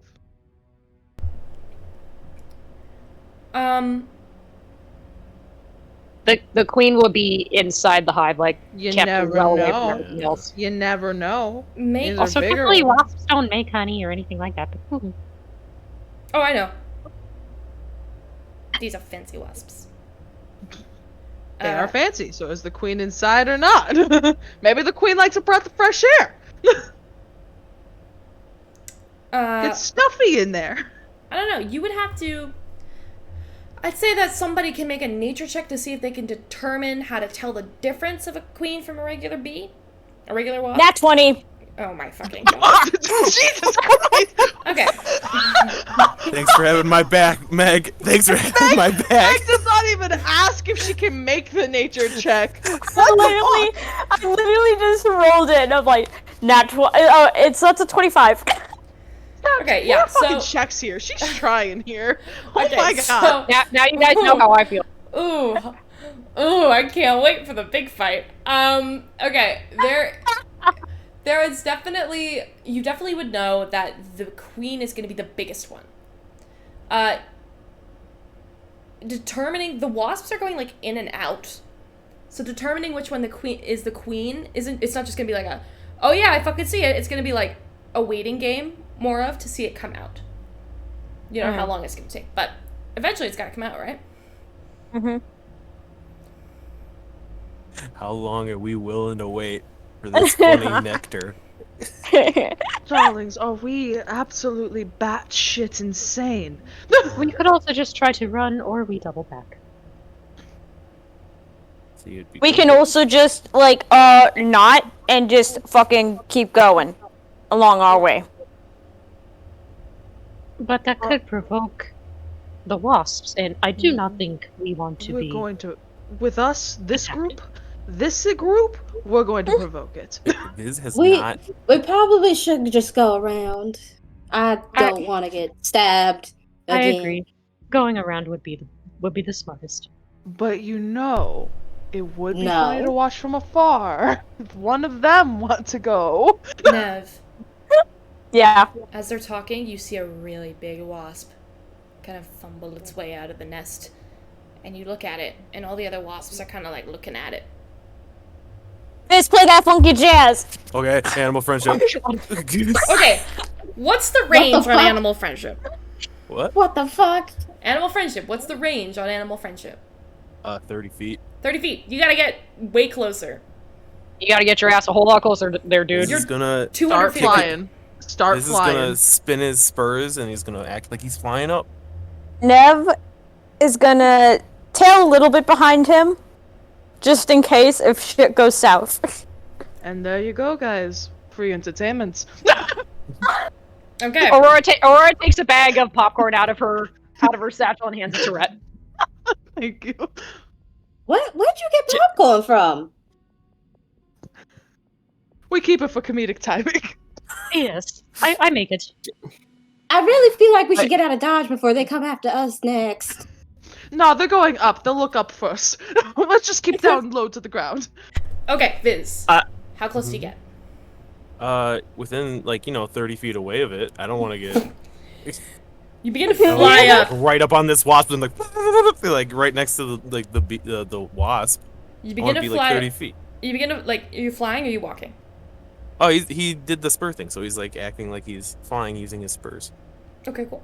I don't know if this will work. Can I cast Fairy Fire on B and Viz to make us look like black and yellow? Oh my god.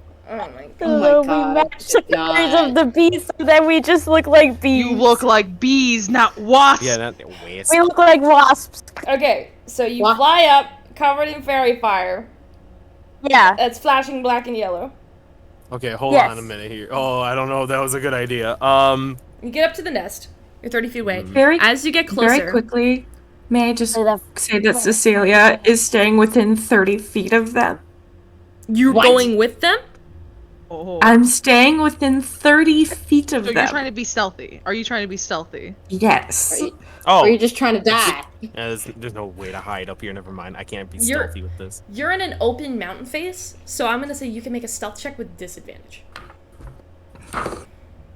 This is happening. This is actually happening. 4. 4. You're, All right, someone needs to start writing the obituary. you begin to like step over and you hear the crunch of like your feet on the gravel in the mountainside. Viz, you get 30 feet away. As you get 60 feet away, the wasps they look at you, and the queen looks at all the other wasps and they all begin to fly at you. 60, Well, 50, 40. well, 30. invisibility on Viz using this funny little loop. So, are you casting animal friendship or are you casting invisibility? Animal friendship, so then the queen That's is still- like, yo, he's chill. Yeah, but that's still not close enough. I'm 60 feet away. So 60, 50, 40, they're closing the gap. 30. Yeah, so, ooh, how fast do they fly? That's like a few seconds. Is the queen in the group that's flying towards us? Yep. Oh, it is? Yep. Oh. Play the- that the funky jazz. Yeah, the second the queen gets in 30 feet, he's gonna do the thing. So you slam on the lute and you play some funky jazz. Yeah. Okay. Are you using your trumpet or your lute? Oh, the lute. The lute's Gotta be the the one loot. that has It's it. gotta be the loot to cast it. Got Okay. it. So animal friendship is a wisdom saving throw. If it has a intelligence of 4 or higher, yeah, never mind, I'm reading a whole different thing. Otherwise, yeah. the beast must succeed on a wisdom saving throw or be charmed by you for spell's durations. Okay, what's your spell save DC? 14. 14. Alright, let's see how this goes. What is this thing's wisdom? Okay, so it's just a straight roll. It's got a plus 0. 13. Man, this is a medic. He's a survivalist. And he's a bee wasp whisperer. What? You see this bee like this waft coming in, and you on the lute, and Plays she the Pirates of the Caribbean theme. and she just hovers there for a second, and all the other giant wasps stop. At this point, you could see them that they were coming out of the hive. There were 16 of them. Use. Oh, They're all waiting. The queen is looking right at you. well, can't really command them. Can he? No. Yeah, he's Well, not they're gonna harm them. Can we just- right? can They're we charmed, just, so like- it follows the charmed spell effect. So like they'll listen to you without like you putting them in harm's way, right? It says Is it If- a charmed effect? it is charmed by you for the spell's duration. A charmed creature can attack the charmer or target the charmer with harmful abilities or magical effects. It has advantage on an ability check to interact socially with the creature. If you or one of your companions harm the target, the spell ends. Okay. How are we gonna collect this thing? How are we gonna collect the funny nectar? Use your words, we- funny Are man. we collecting the funny nectar, or are we just gonna try to pass through? Because we How can about how about we try and pass through and you could collect the nectar? I mean, I don't really need it, unless Viz, do you want it? I mean, Aurora brought it up. I don't know. I was just Aurora's distracting the one, the wasps. reason for this. The Aurora's the reason for this. Make them. Look, I'm Give it- sorry, that was my takeaway. Can they hold it? Maybe they can hold it and just, See, that slide it was- in your hands and we put it in a vial or something. I don't know. That's what I was thinking. That we just have them put them into little jars or like little empty vials. Yeah, they got little legs. They got little legs or arms or whatever the hell they are. Just ask them to give you some. Just give you a little, like, raindrop size or whatever. I don't know. Let me see his inventory. You might have something. I feel like Nev would Put have it- vials. He has an Put empty it in a ink bag of vial. holding. Oh, Nev, I Ooh. think, also has some empty bottles. He'll like. Yeah, she I'm guess- definitely does. She's an alcoholic. Oh my god. That's your guess- twins coming in clutch. I'm guessing Viz is like playing like this nice tune to soothe them while it's happening thing. That's visually what I'm thinking is happening. He's gonna like kind of lean so Nev can hear him, and he's gonna be like, put the bottles over there, and then they'll go put the funny sap in it while everyone gets around. Oh, okay. So Nev, she takes out a few bottles, just kind of like, sets them where some of the sap is dripping and stuff. Then once she like puts them down, she doesn't do anything. She kind of like puts her hands up like a don't shoot kind of motion, but like, at the bees. Like, I am not here to hurt you, kind of. You hear them kind of as you get closer, and then they kind of back up as the queen kind of just stands completely still. You put this vial She's standing. down. Like, is that a complete standstill? Fuck off. It's a stand. So you just put the vial down? Yes. Okay. Yes, I did. The wasps don't move. And are we able to make our way past them while they're getting the funky juice? Making your way? Yeah, you can. Do you try and move past them? Do we get a signal? Like, what the fuck's going on? Yeah, like we're all looking at Viz is gonna try to make it so they focus on him and like listen to his funny music. And how long does this last?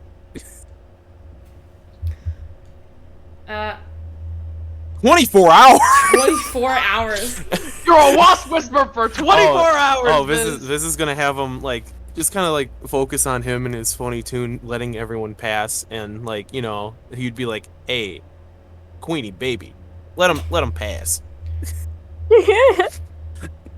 Make a persuasion check with advantage. Doesn't speak common, but the implication is there. Ooh, that's the one that I get a 10 if I roll below a 9. Oh. Okay, that's dirty 20. All the wasps kind of just move to the side of the mountain. We make our way. We're Past shooting a big thumbs up. Making our way past the dangerous wasps. Oh fuck, I don't want to die. Staring at the waspness, wondering how in God's name we got here to begin with. Oh god. Do, and they'll sting you.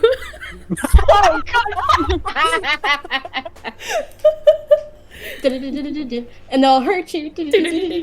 Oh fuck. Oh fuck, we've got I'll you. If we go I far away from here. We're gonna get copyrighted. We're all way past this musical Twitch just shuts off our stream. And we'd run 1,000 miles just to get away from here. Yep, Twitch shut us down. Twitch shut us down. And the wasps They make that with the buzzing noise they make. We just start dancing. It's a musical now as we walk. A very polite, scared dance as we get past these wasps. So did they put any honey in the jar? Right, okay, sorry. Meg with the one-track mind right here. Just like, but back to the point. But like, where the honey though? Where the honey at though? No, they have not. It's just sitting on the ground. Okay. Oh. Okay, just like. Oh, wait, wasn't it dripping? Wasn't it dripping from the hive? Can't you just put it there?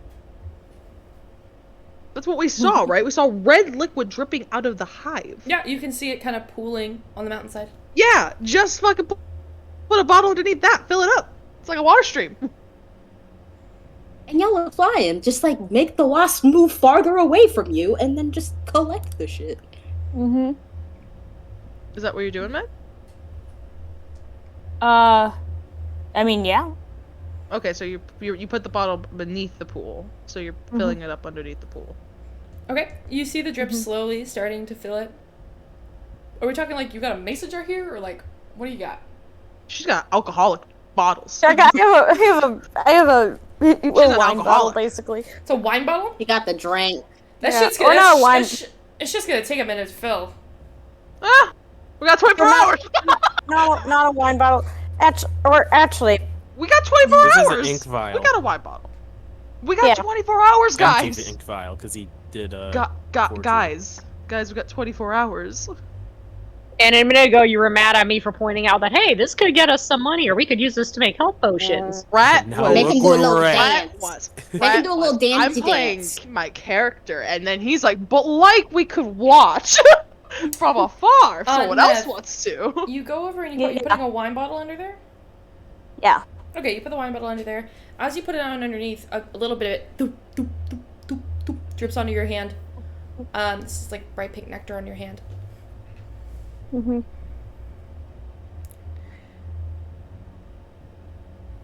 Okay. Slowly begins. It's on your hand. She doesn't Lick fucking it. lick blood. Lick it, Meg. Lick. Lick the nectar off the hand. It will attract the wasp.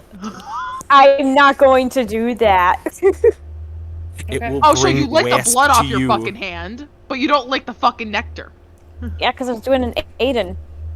Okay, so are you filling? You waiting? You guys waiting for it to fill the wine bottle?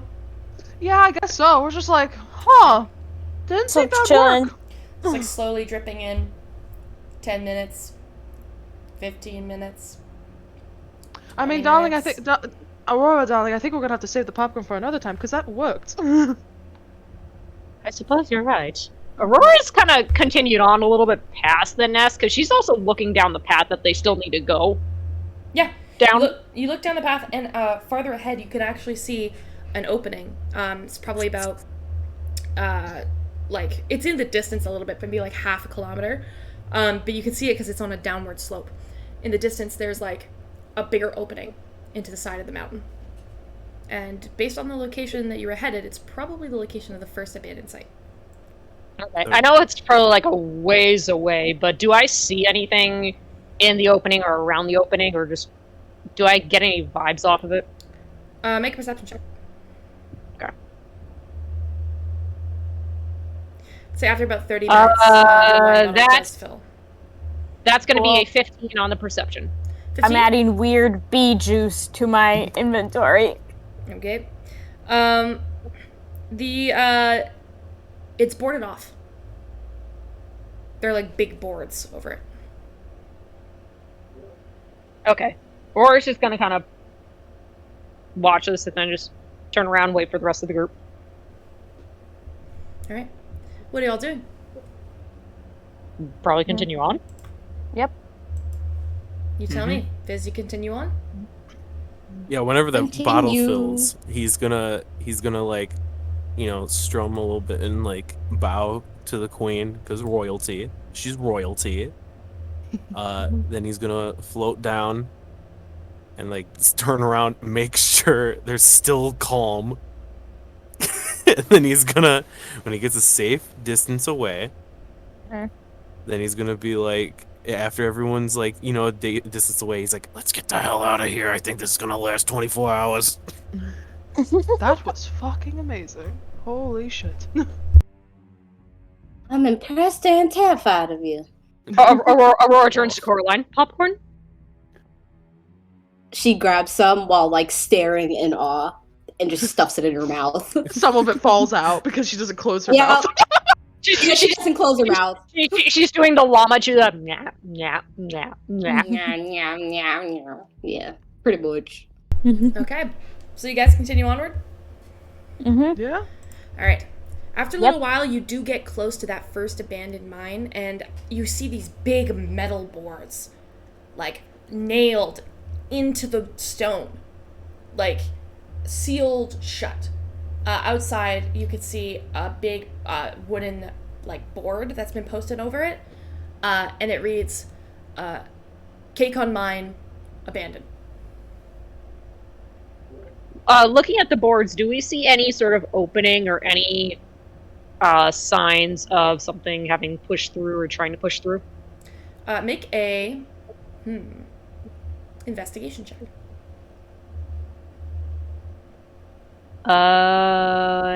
Investigation. That is a 17. 17.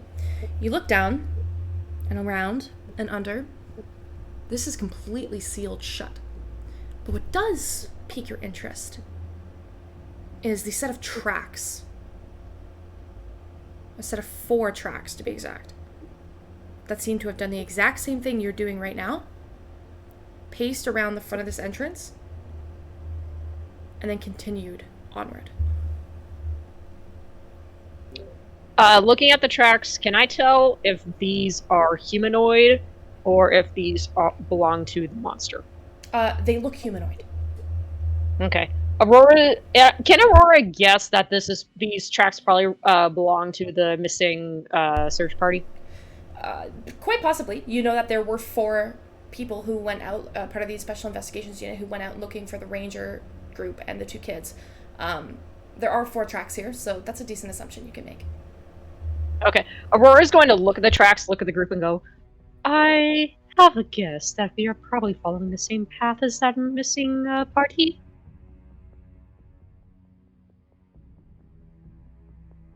Probably. And it looks like they continued on, so this monster, whatever it is, did not come from here. Clearly, though, we are on the right track. But we should probably be ready. At that, she's going to take her glaive out and her shield and just kind of like, not be like ready to go, but just kind of like, just have it at the ready. Okay. Do you all continue onward? Mm-hmm. Would Mom continue onward with my gun in my hand? Sure. Are you Could attempting Cecilia cast mage armor? Yeah, of course. How long does mage armor last? 8 hours. 8 hours. Okay, cool. Are you guys following the tracks? Or are you sticking to your map? There is a difference. Well, we know that the search party went missing, and they might have had a really unfortunate ending if they didn't come back. Or we rely on stuck somewhere. that too. Or we rely on Nev's Disney World map. Nev's following her map. So Your fold out Disney World map. yeah. Okay. I'd say let's follow the map, yeah. Yeah, I say follow the map. Because Okay. the tracks are just going to lead to a creature, probably. Okay. You continue onward following the map, and the map does follow the tracks. You travel for about another 45 minutes, and then you get to a split in the road. Because the tracks, they go northeast. On the map, you see the 4 different mines that have been marked out. Kasakon was the first one. Billborn, the second one, should be up and on the right, probably about half a kilometer in that direction. And then northeast and northwest, there are the 2 others, Valeron and Electrico. The 2 in the distance, Valeron and Electrico, they can be followed with the path that goes, that the tracks don't go in. But if they do, it's going to take a little longer to get to all of them, every single one of them. Or you could follow the tracks and see where they go. It's up to you. Eyeballing the map and looking at where the tracks lead, can we guess which cave the tracks were going in the direction of? Or does it look like they weren't going towards one of the mines? You can tell with certainty that if the tracks were going to Baleborn, they would be going right. The fact that they're going left here means that they're either going to Valeron or Electrico.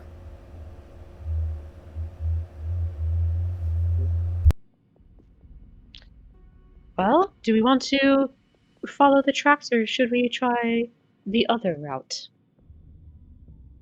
Sorry, real quick. I'm also going to retcon myself. There's no reason a mineshaft sign would say abandoned. That's stupid. They say closed for operation. Abandoned. Yeah, Shax. I was going to catch you on that glaring error. How dare you make such an error? Like, what Come the on, hell, you should know Shax? better by now.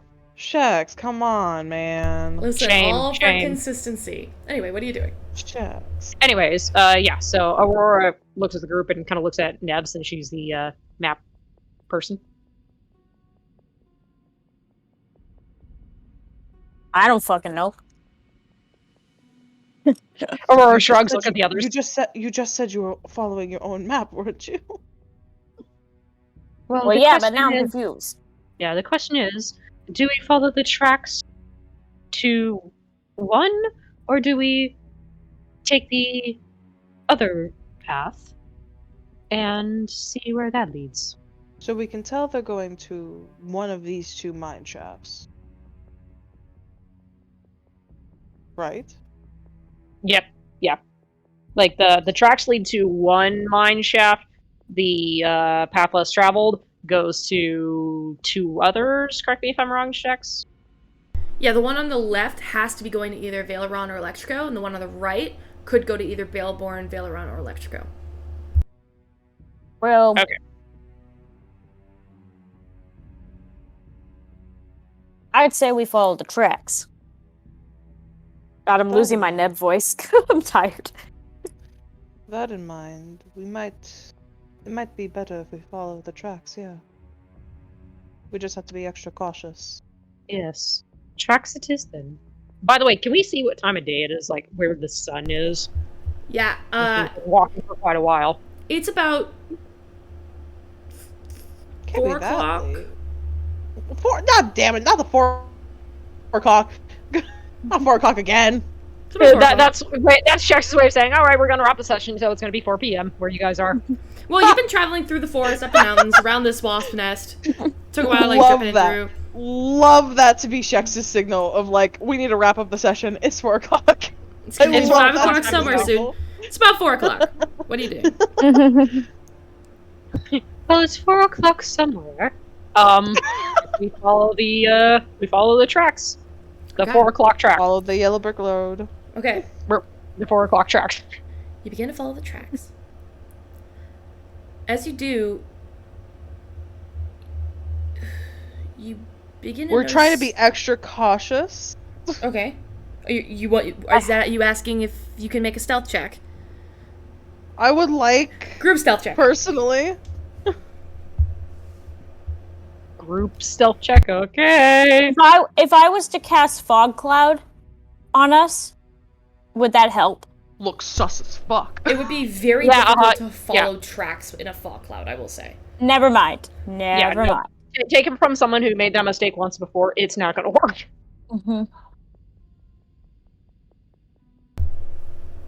Group stealth check. What'd y'all get? Group stealth. Group stealth check. Group stealth check. What is 17? 17. 17. Oh my god. Dirty 20. Damn, alright.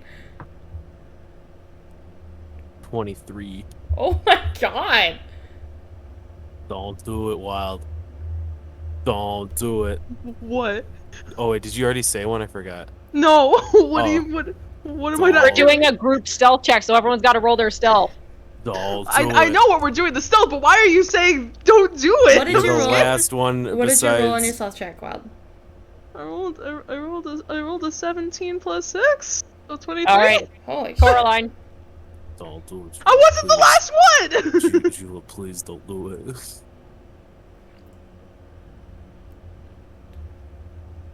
Julep? No. Um, No. 7 plus 4. Okay. Okay, it's not bad. It's You, not terrible. you compared to guys all begin this. to move pretty quietly through the mountains. Walking along the path. As you begin to move, the tracks begin to get spacier. And you look at them and you're like, the fuck, why are they getting spacier? And then it hits you, you're kind of like, oh, they start running here. And they're running down this, like, path that, like, has a lot of, like, rocks kind of, like, loosely hanging through it. It's a really rocky path. But you look down, and as you kind of begin to slowly scale down this, like, rocky path where they started running, you could see, in the distance, maybe about 500 feet away, another hole open, in the side of the mountain. Here,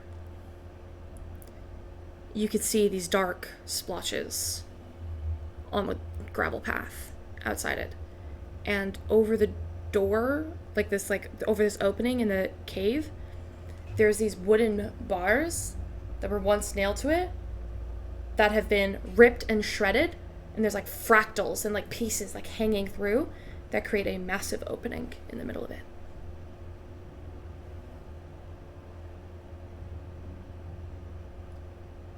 Shex, I have a very dumb question to ask. Yes. You said that there's a lot of loose rocks all over the place. Yes. Just kind of looking around, do we see any risk at all of a avalanche, or some rocks that are kind of keeping other? Yeah, the risk of mudslide, or just rocks keeping other bigger rocks up. You don't think so because it's pretty dry right now. Okay. The avalanche concerns are more for the winter time. Okay, or you know how if you go through a mountain pass, and even though they have the warnings for avalanches, you can see rocks just kind of situated all along the sides of the road. Yeah, you don't think that's going to be a problem at any point here. Okay. You look up and you do see chunks of rock that do kind of sit pretty precariously, but there's nothing at the moment that would warrant knocking over something that big.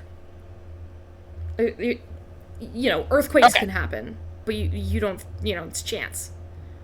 Okay. Cool. It's nothing in your control.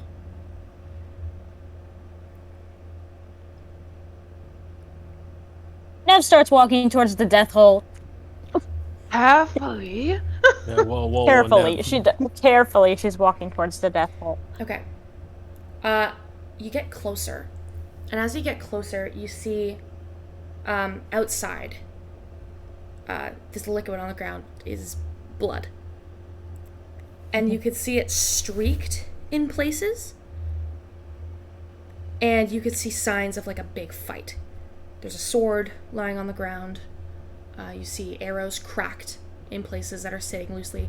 There's a helmet that's rolled off and is covered in blood that sits against the brick wall, or the brick wall, the stone wall entrance to the cave.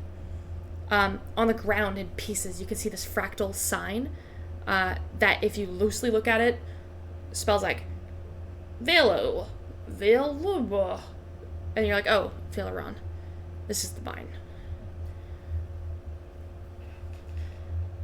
Going towards the entrance of the cave, you see blood being dragged through, and what look like fingernails digging into the gravel as it's dragged into the cave.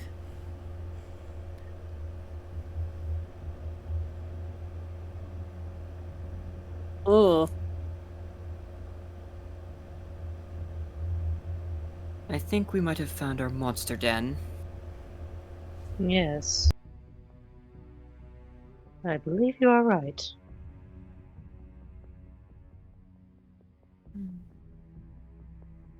Do we want to go straight? Nev walks into it. Fuck! Just Nev. those. You push forward. Yeah. Again, carefully. Carefully. Stealthily. Stealthy. You're still being stealthy. You push in. She has her thunder cannon up in and ready at this point. You push in around the shattered splinter pieces of wood, and you look inside, and you see a cave that goes in and around. But immediately inside, in this section, the smell hits you first. Sulfur. Rot. Not just rot, decay. And the smell of shredded flesh. And about 35 feet from you is where you see the first body. Beyond that, 60 feet down, another one. Beyond that, another one. Do these look like the bodies of adults or children? Do you have dark vision? How large? No. It's but, dark in this cave. Can I light a torch? You light a torch. You hold it up. First one is the body of an adult. Oh. In furs and leathers. It's hard to even tell what they might have looked like. They're already dead, though, right? Long gone. There is blood and gore everywhere, all over this person. So, okay, can I just, I'm not touching the body, but I'm like looking at it. I want to figure out how. Ooh, the music just kicked up. I love it. Sorry. How long ago did this happen? You have to get closer to look. I'll get closer to look. Yes. Can we make sure as you're going in, like, we're kind of on, like, we're not like just leaving you to go in by yourself, because you're the only one who said you were going in. So can we like follow in? Are the rest of you going in? Yeah. I'd say so. Yeah. I want to make sure that's aware, Okay. so we're not just completely separated. The rest of you are going in. You all get this same smell. You all get these same sights.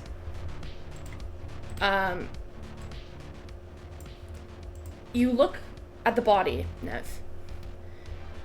And you all kind of get close enough to see the same thing. The body of this person, with the furs and the robes, and the semblance of what was once a fully living, breathing, functioning person. The entrails of this person have been ripped out of them. The cavity in the chest has no heart. It's eating their hearts. Make a medicine check. Medicine? Mm-hmm. Let's see. 11. 11. That's all you can gauge at this moment. Okay. Can I make sure I'm looking around us? Rhett's probably going to be closer towards the back.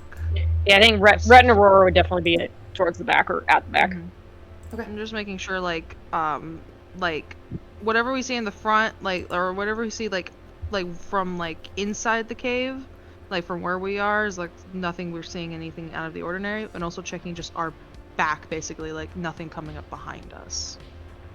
Okay. So obviously we don't see super far ahead, but what we see around and behind. Sure. Make a perception check.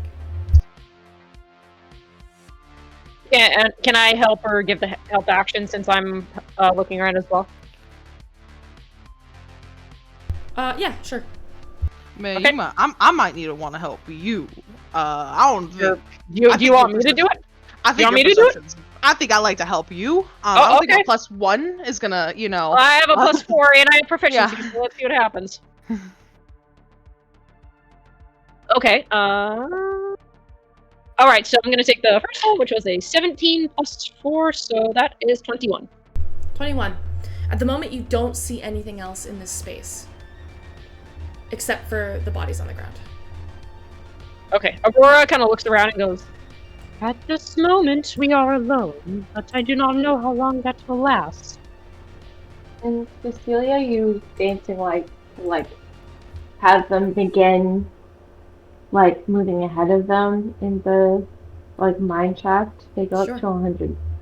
They go up to 120 feet. And your lights are blue, right? Yeah. Yep, there's these little blue lights that float down the hallway of this cave.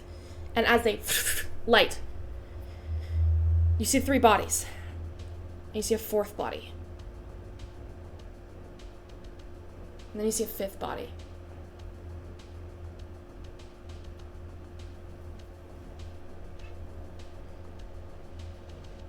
The 5th body, is it smaller in stature? All of these ones look to be adult.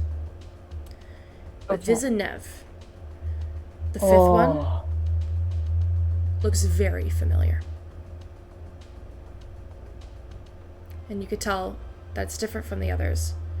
Because even though they're all almost completely indistinguishable, because of how much damage and severity of their wounds, the last one undeniably has satyr legs.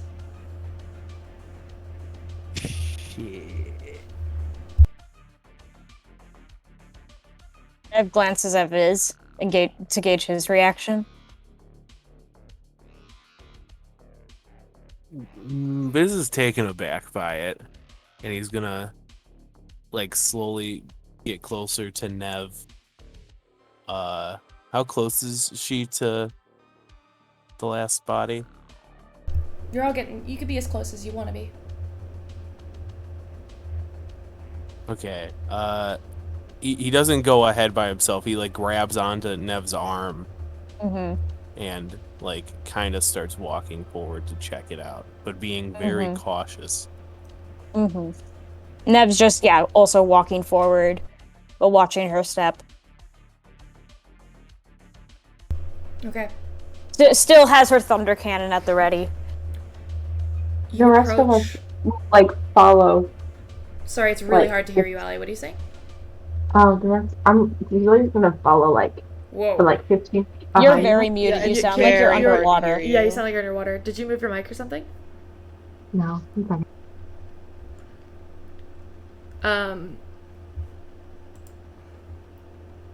Let's make sure like we're all following behind. I guess. Yeah, I think that's. Yeah. I think that's what Allie was trying to say. Allie, Yeah. how are you doing? Oh. So I you don't approach. wanna, So you, Viz and Nev, you both approach the body, and you see slashed across the throat and neck and down the cavity of the chest. Anna's body's been split open. The heart is gone. Most of the innards are thrown out and like splattered across the ground. And his mouth is open and his jaw has been completely dislocated. How long does it look like he's been dead for? Make a medicine check. I think Viz should do. I think Viz should make this one because I'm not good. He has a much better medicine score than I do. Okay. Dirty 20. Dirty 20. Ooh. Based on the level of decay, body's maybe been dead for less than a week. Definitely more than a couple of days. But you're not getting anywhere near the, like, several weeks area. It's week, maybe week and a half.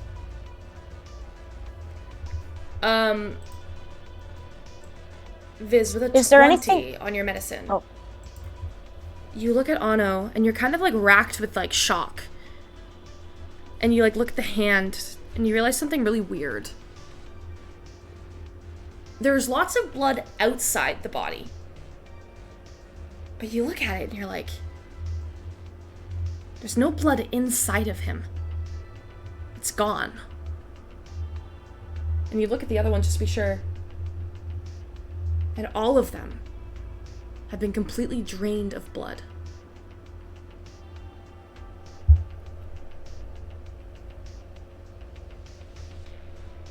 Can I see if Anno was carrying anything important on him at the time of his death? I want to loot his body. Sure. Go ahead and make a investigation check. Oh, okay. Let's see. That's a 24.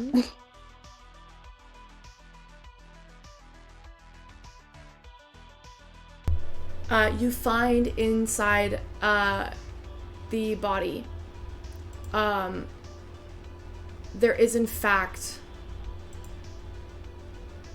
several things. He's got a dagger. There is a sword. And there is also a note. A note. Mm-hmm. I open the note. It's a letter.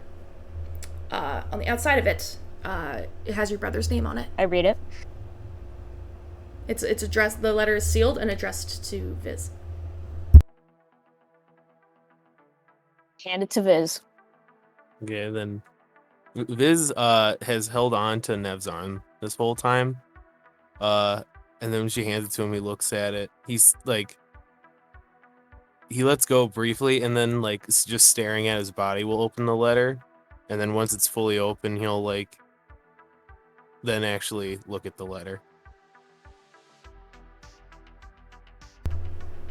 Okay. You open the letter.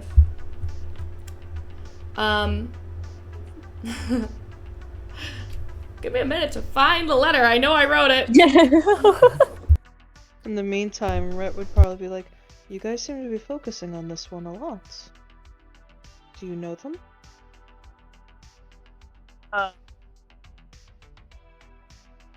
Viz knew him better than I. But Viz He mu- doesn't he's a- say a word. he's gathered information for us in the past. He went missing a few weeks ago. Information. Huh. Do you know why he was here? Nev just looks at Viz. Was it for your information?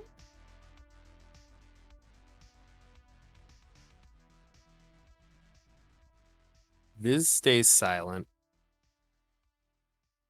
Like, well, Nev knows that Anna wasn't here because of something for them. Mm-hmm. They were looking into something to do with like this. Hold on, I wrote it. Looking into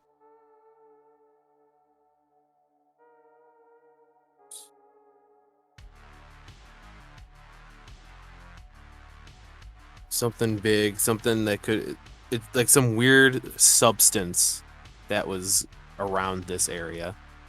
Ah, okay. Dex, did you find the letter? Does Viz say nothing? Yeah, I Viz doesn't didn't- say anything. I didn't find the letter. I don't know where it is. I don't know what I did with it. It was so important. Hey, I'm okay. I was like cryptid. Oh. Oh man, maybe I didn't write the letter. Maybe I just wrote what's in the letter. Okay. I'll just make up a letter, I guess. Okay. And give you all the important information. You open the letter, and it's scribbled hastily. It's only a couple of lines, but it's like scribbled as though he was like in the process of getting ready to send it to you. Viz. Horrific discovery. Somebody in the syndicate is doing something to this material. It's creating something dangerous. Extremely dangerous. Look into the brass wrench. Alya. They've created a skinwalker. I don't think they realize they can't control it. Hopefully I'll see you soon. Anna.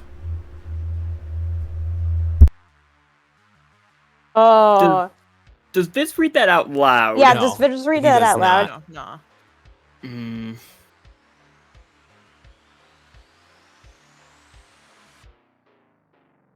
Well, what are we What? doing now?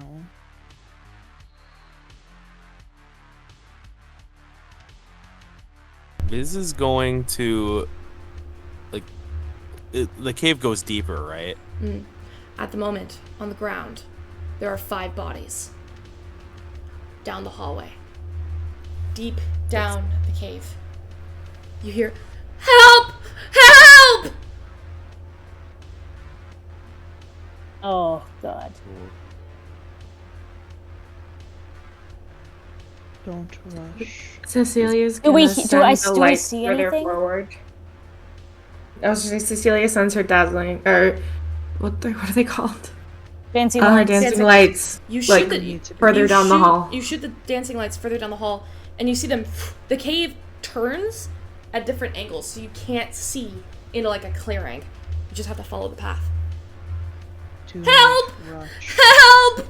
It's gonna eat me!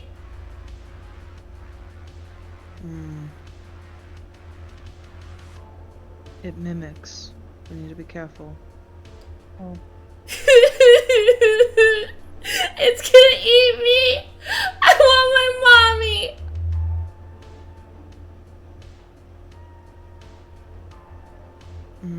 What are we doing, guys? Come on. Are we moving slowly down the cave? I think, yeah.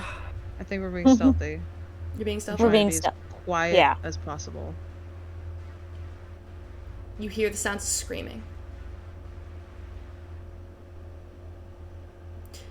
All of you make a stealth check.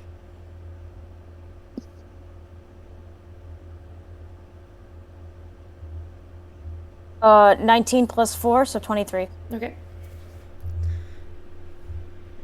15. Dirty 20. Nev actually isn't even walking at this point. She's flying. Okay. So her feet 7 aren't even plus touching the 4. ground.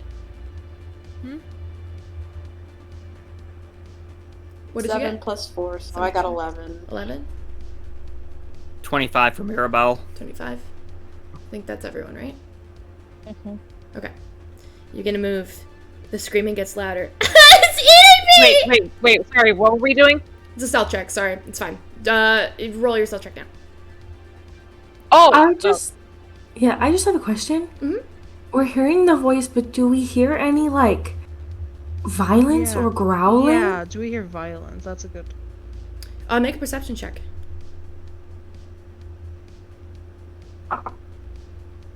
I'm gonna use Chronal Shift roll again. Okay, better. 19. 19. You listen really hard, and you can hear the sounds of something dragging across gravel. Oh. Jesus. Cecilia is going to say something's dragging something, and she's gonna start walking faster forward. Mm-hmm. Alright, we're following her then. Faster. Mm-hmm. Okay. You wind and you turn and you're gonna move faster. You hear the sounds of kicking pebbles as you try and like keep pace here. You turn down a curve, and Cecilia, you stop immediately because it opens into a clearing, and you immediately pull back so you're not running out into the middle of a clearing. Everybody kind of slams their stop behind you, and you look around the corner and you see the edge of something, like a cave wall that kind of goes up and then lifts into a wider space. Over the lift, you see something dragging across the floor. Two things dragging across the floor. Around this huge chunk of rock, these creatures are dragging themselves across the floor. They're almost woven, but their legs are broken in several places, and their arms are almost long and twisted and human-like.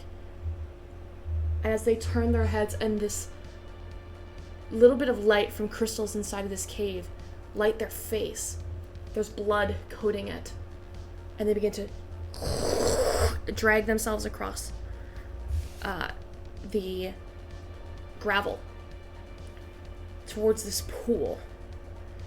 This massive pool of swirling neon green liquid.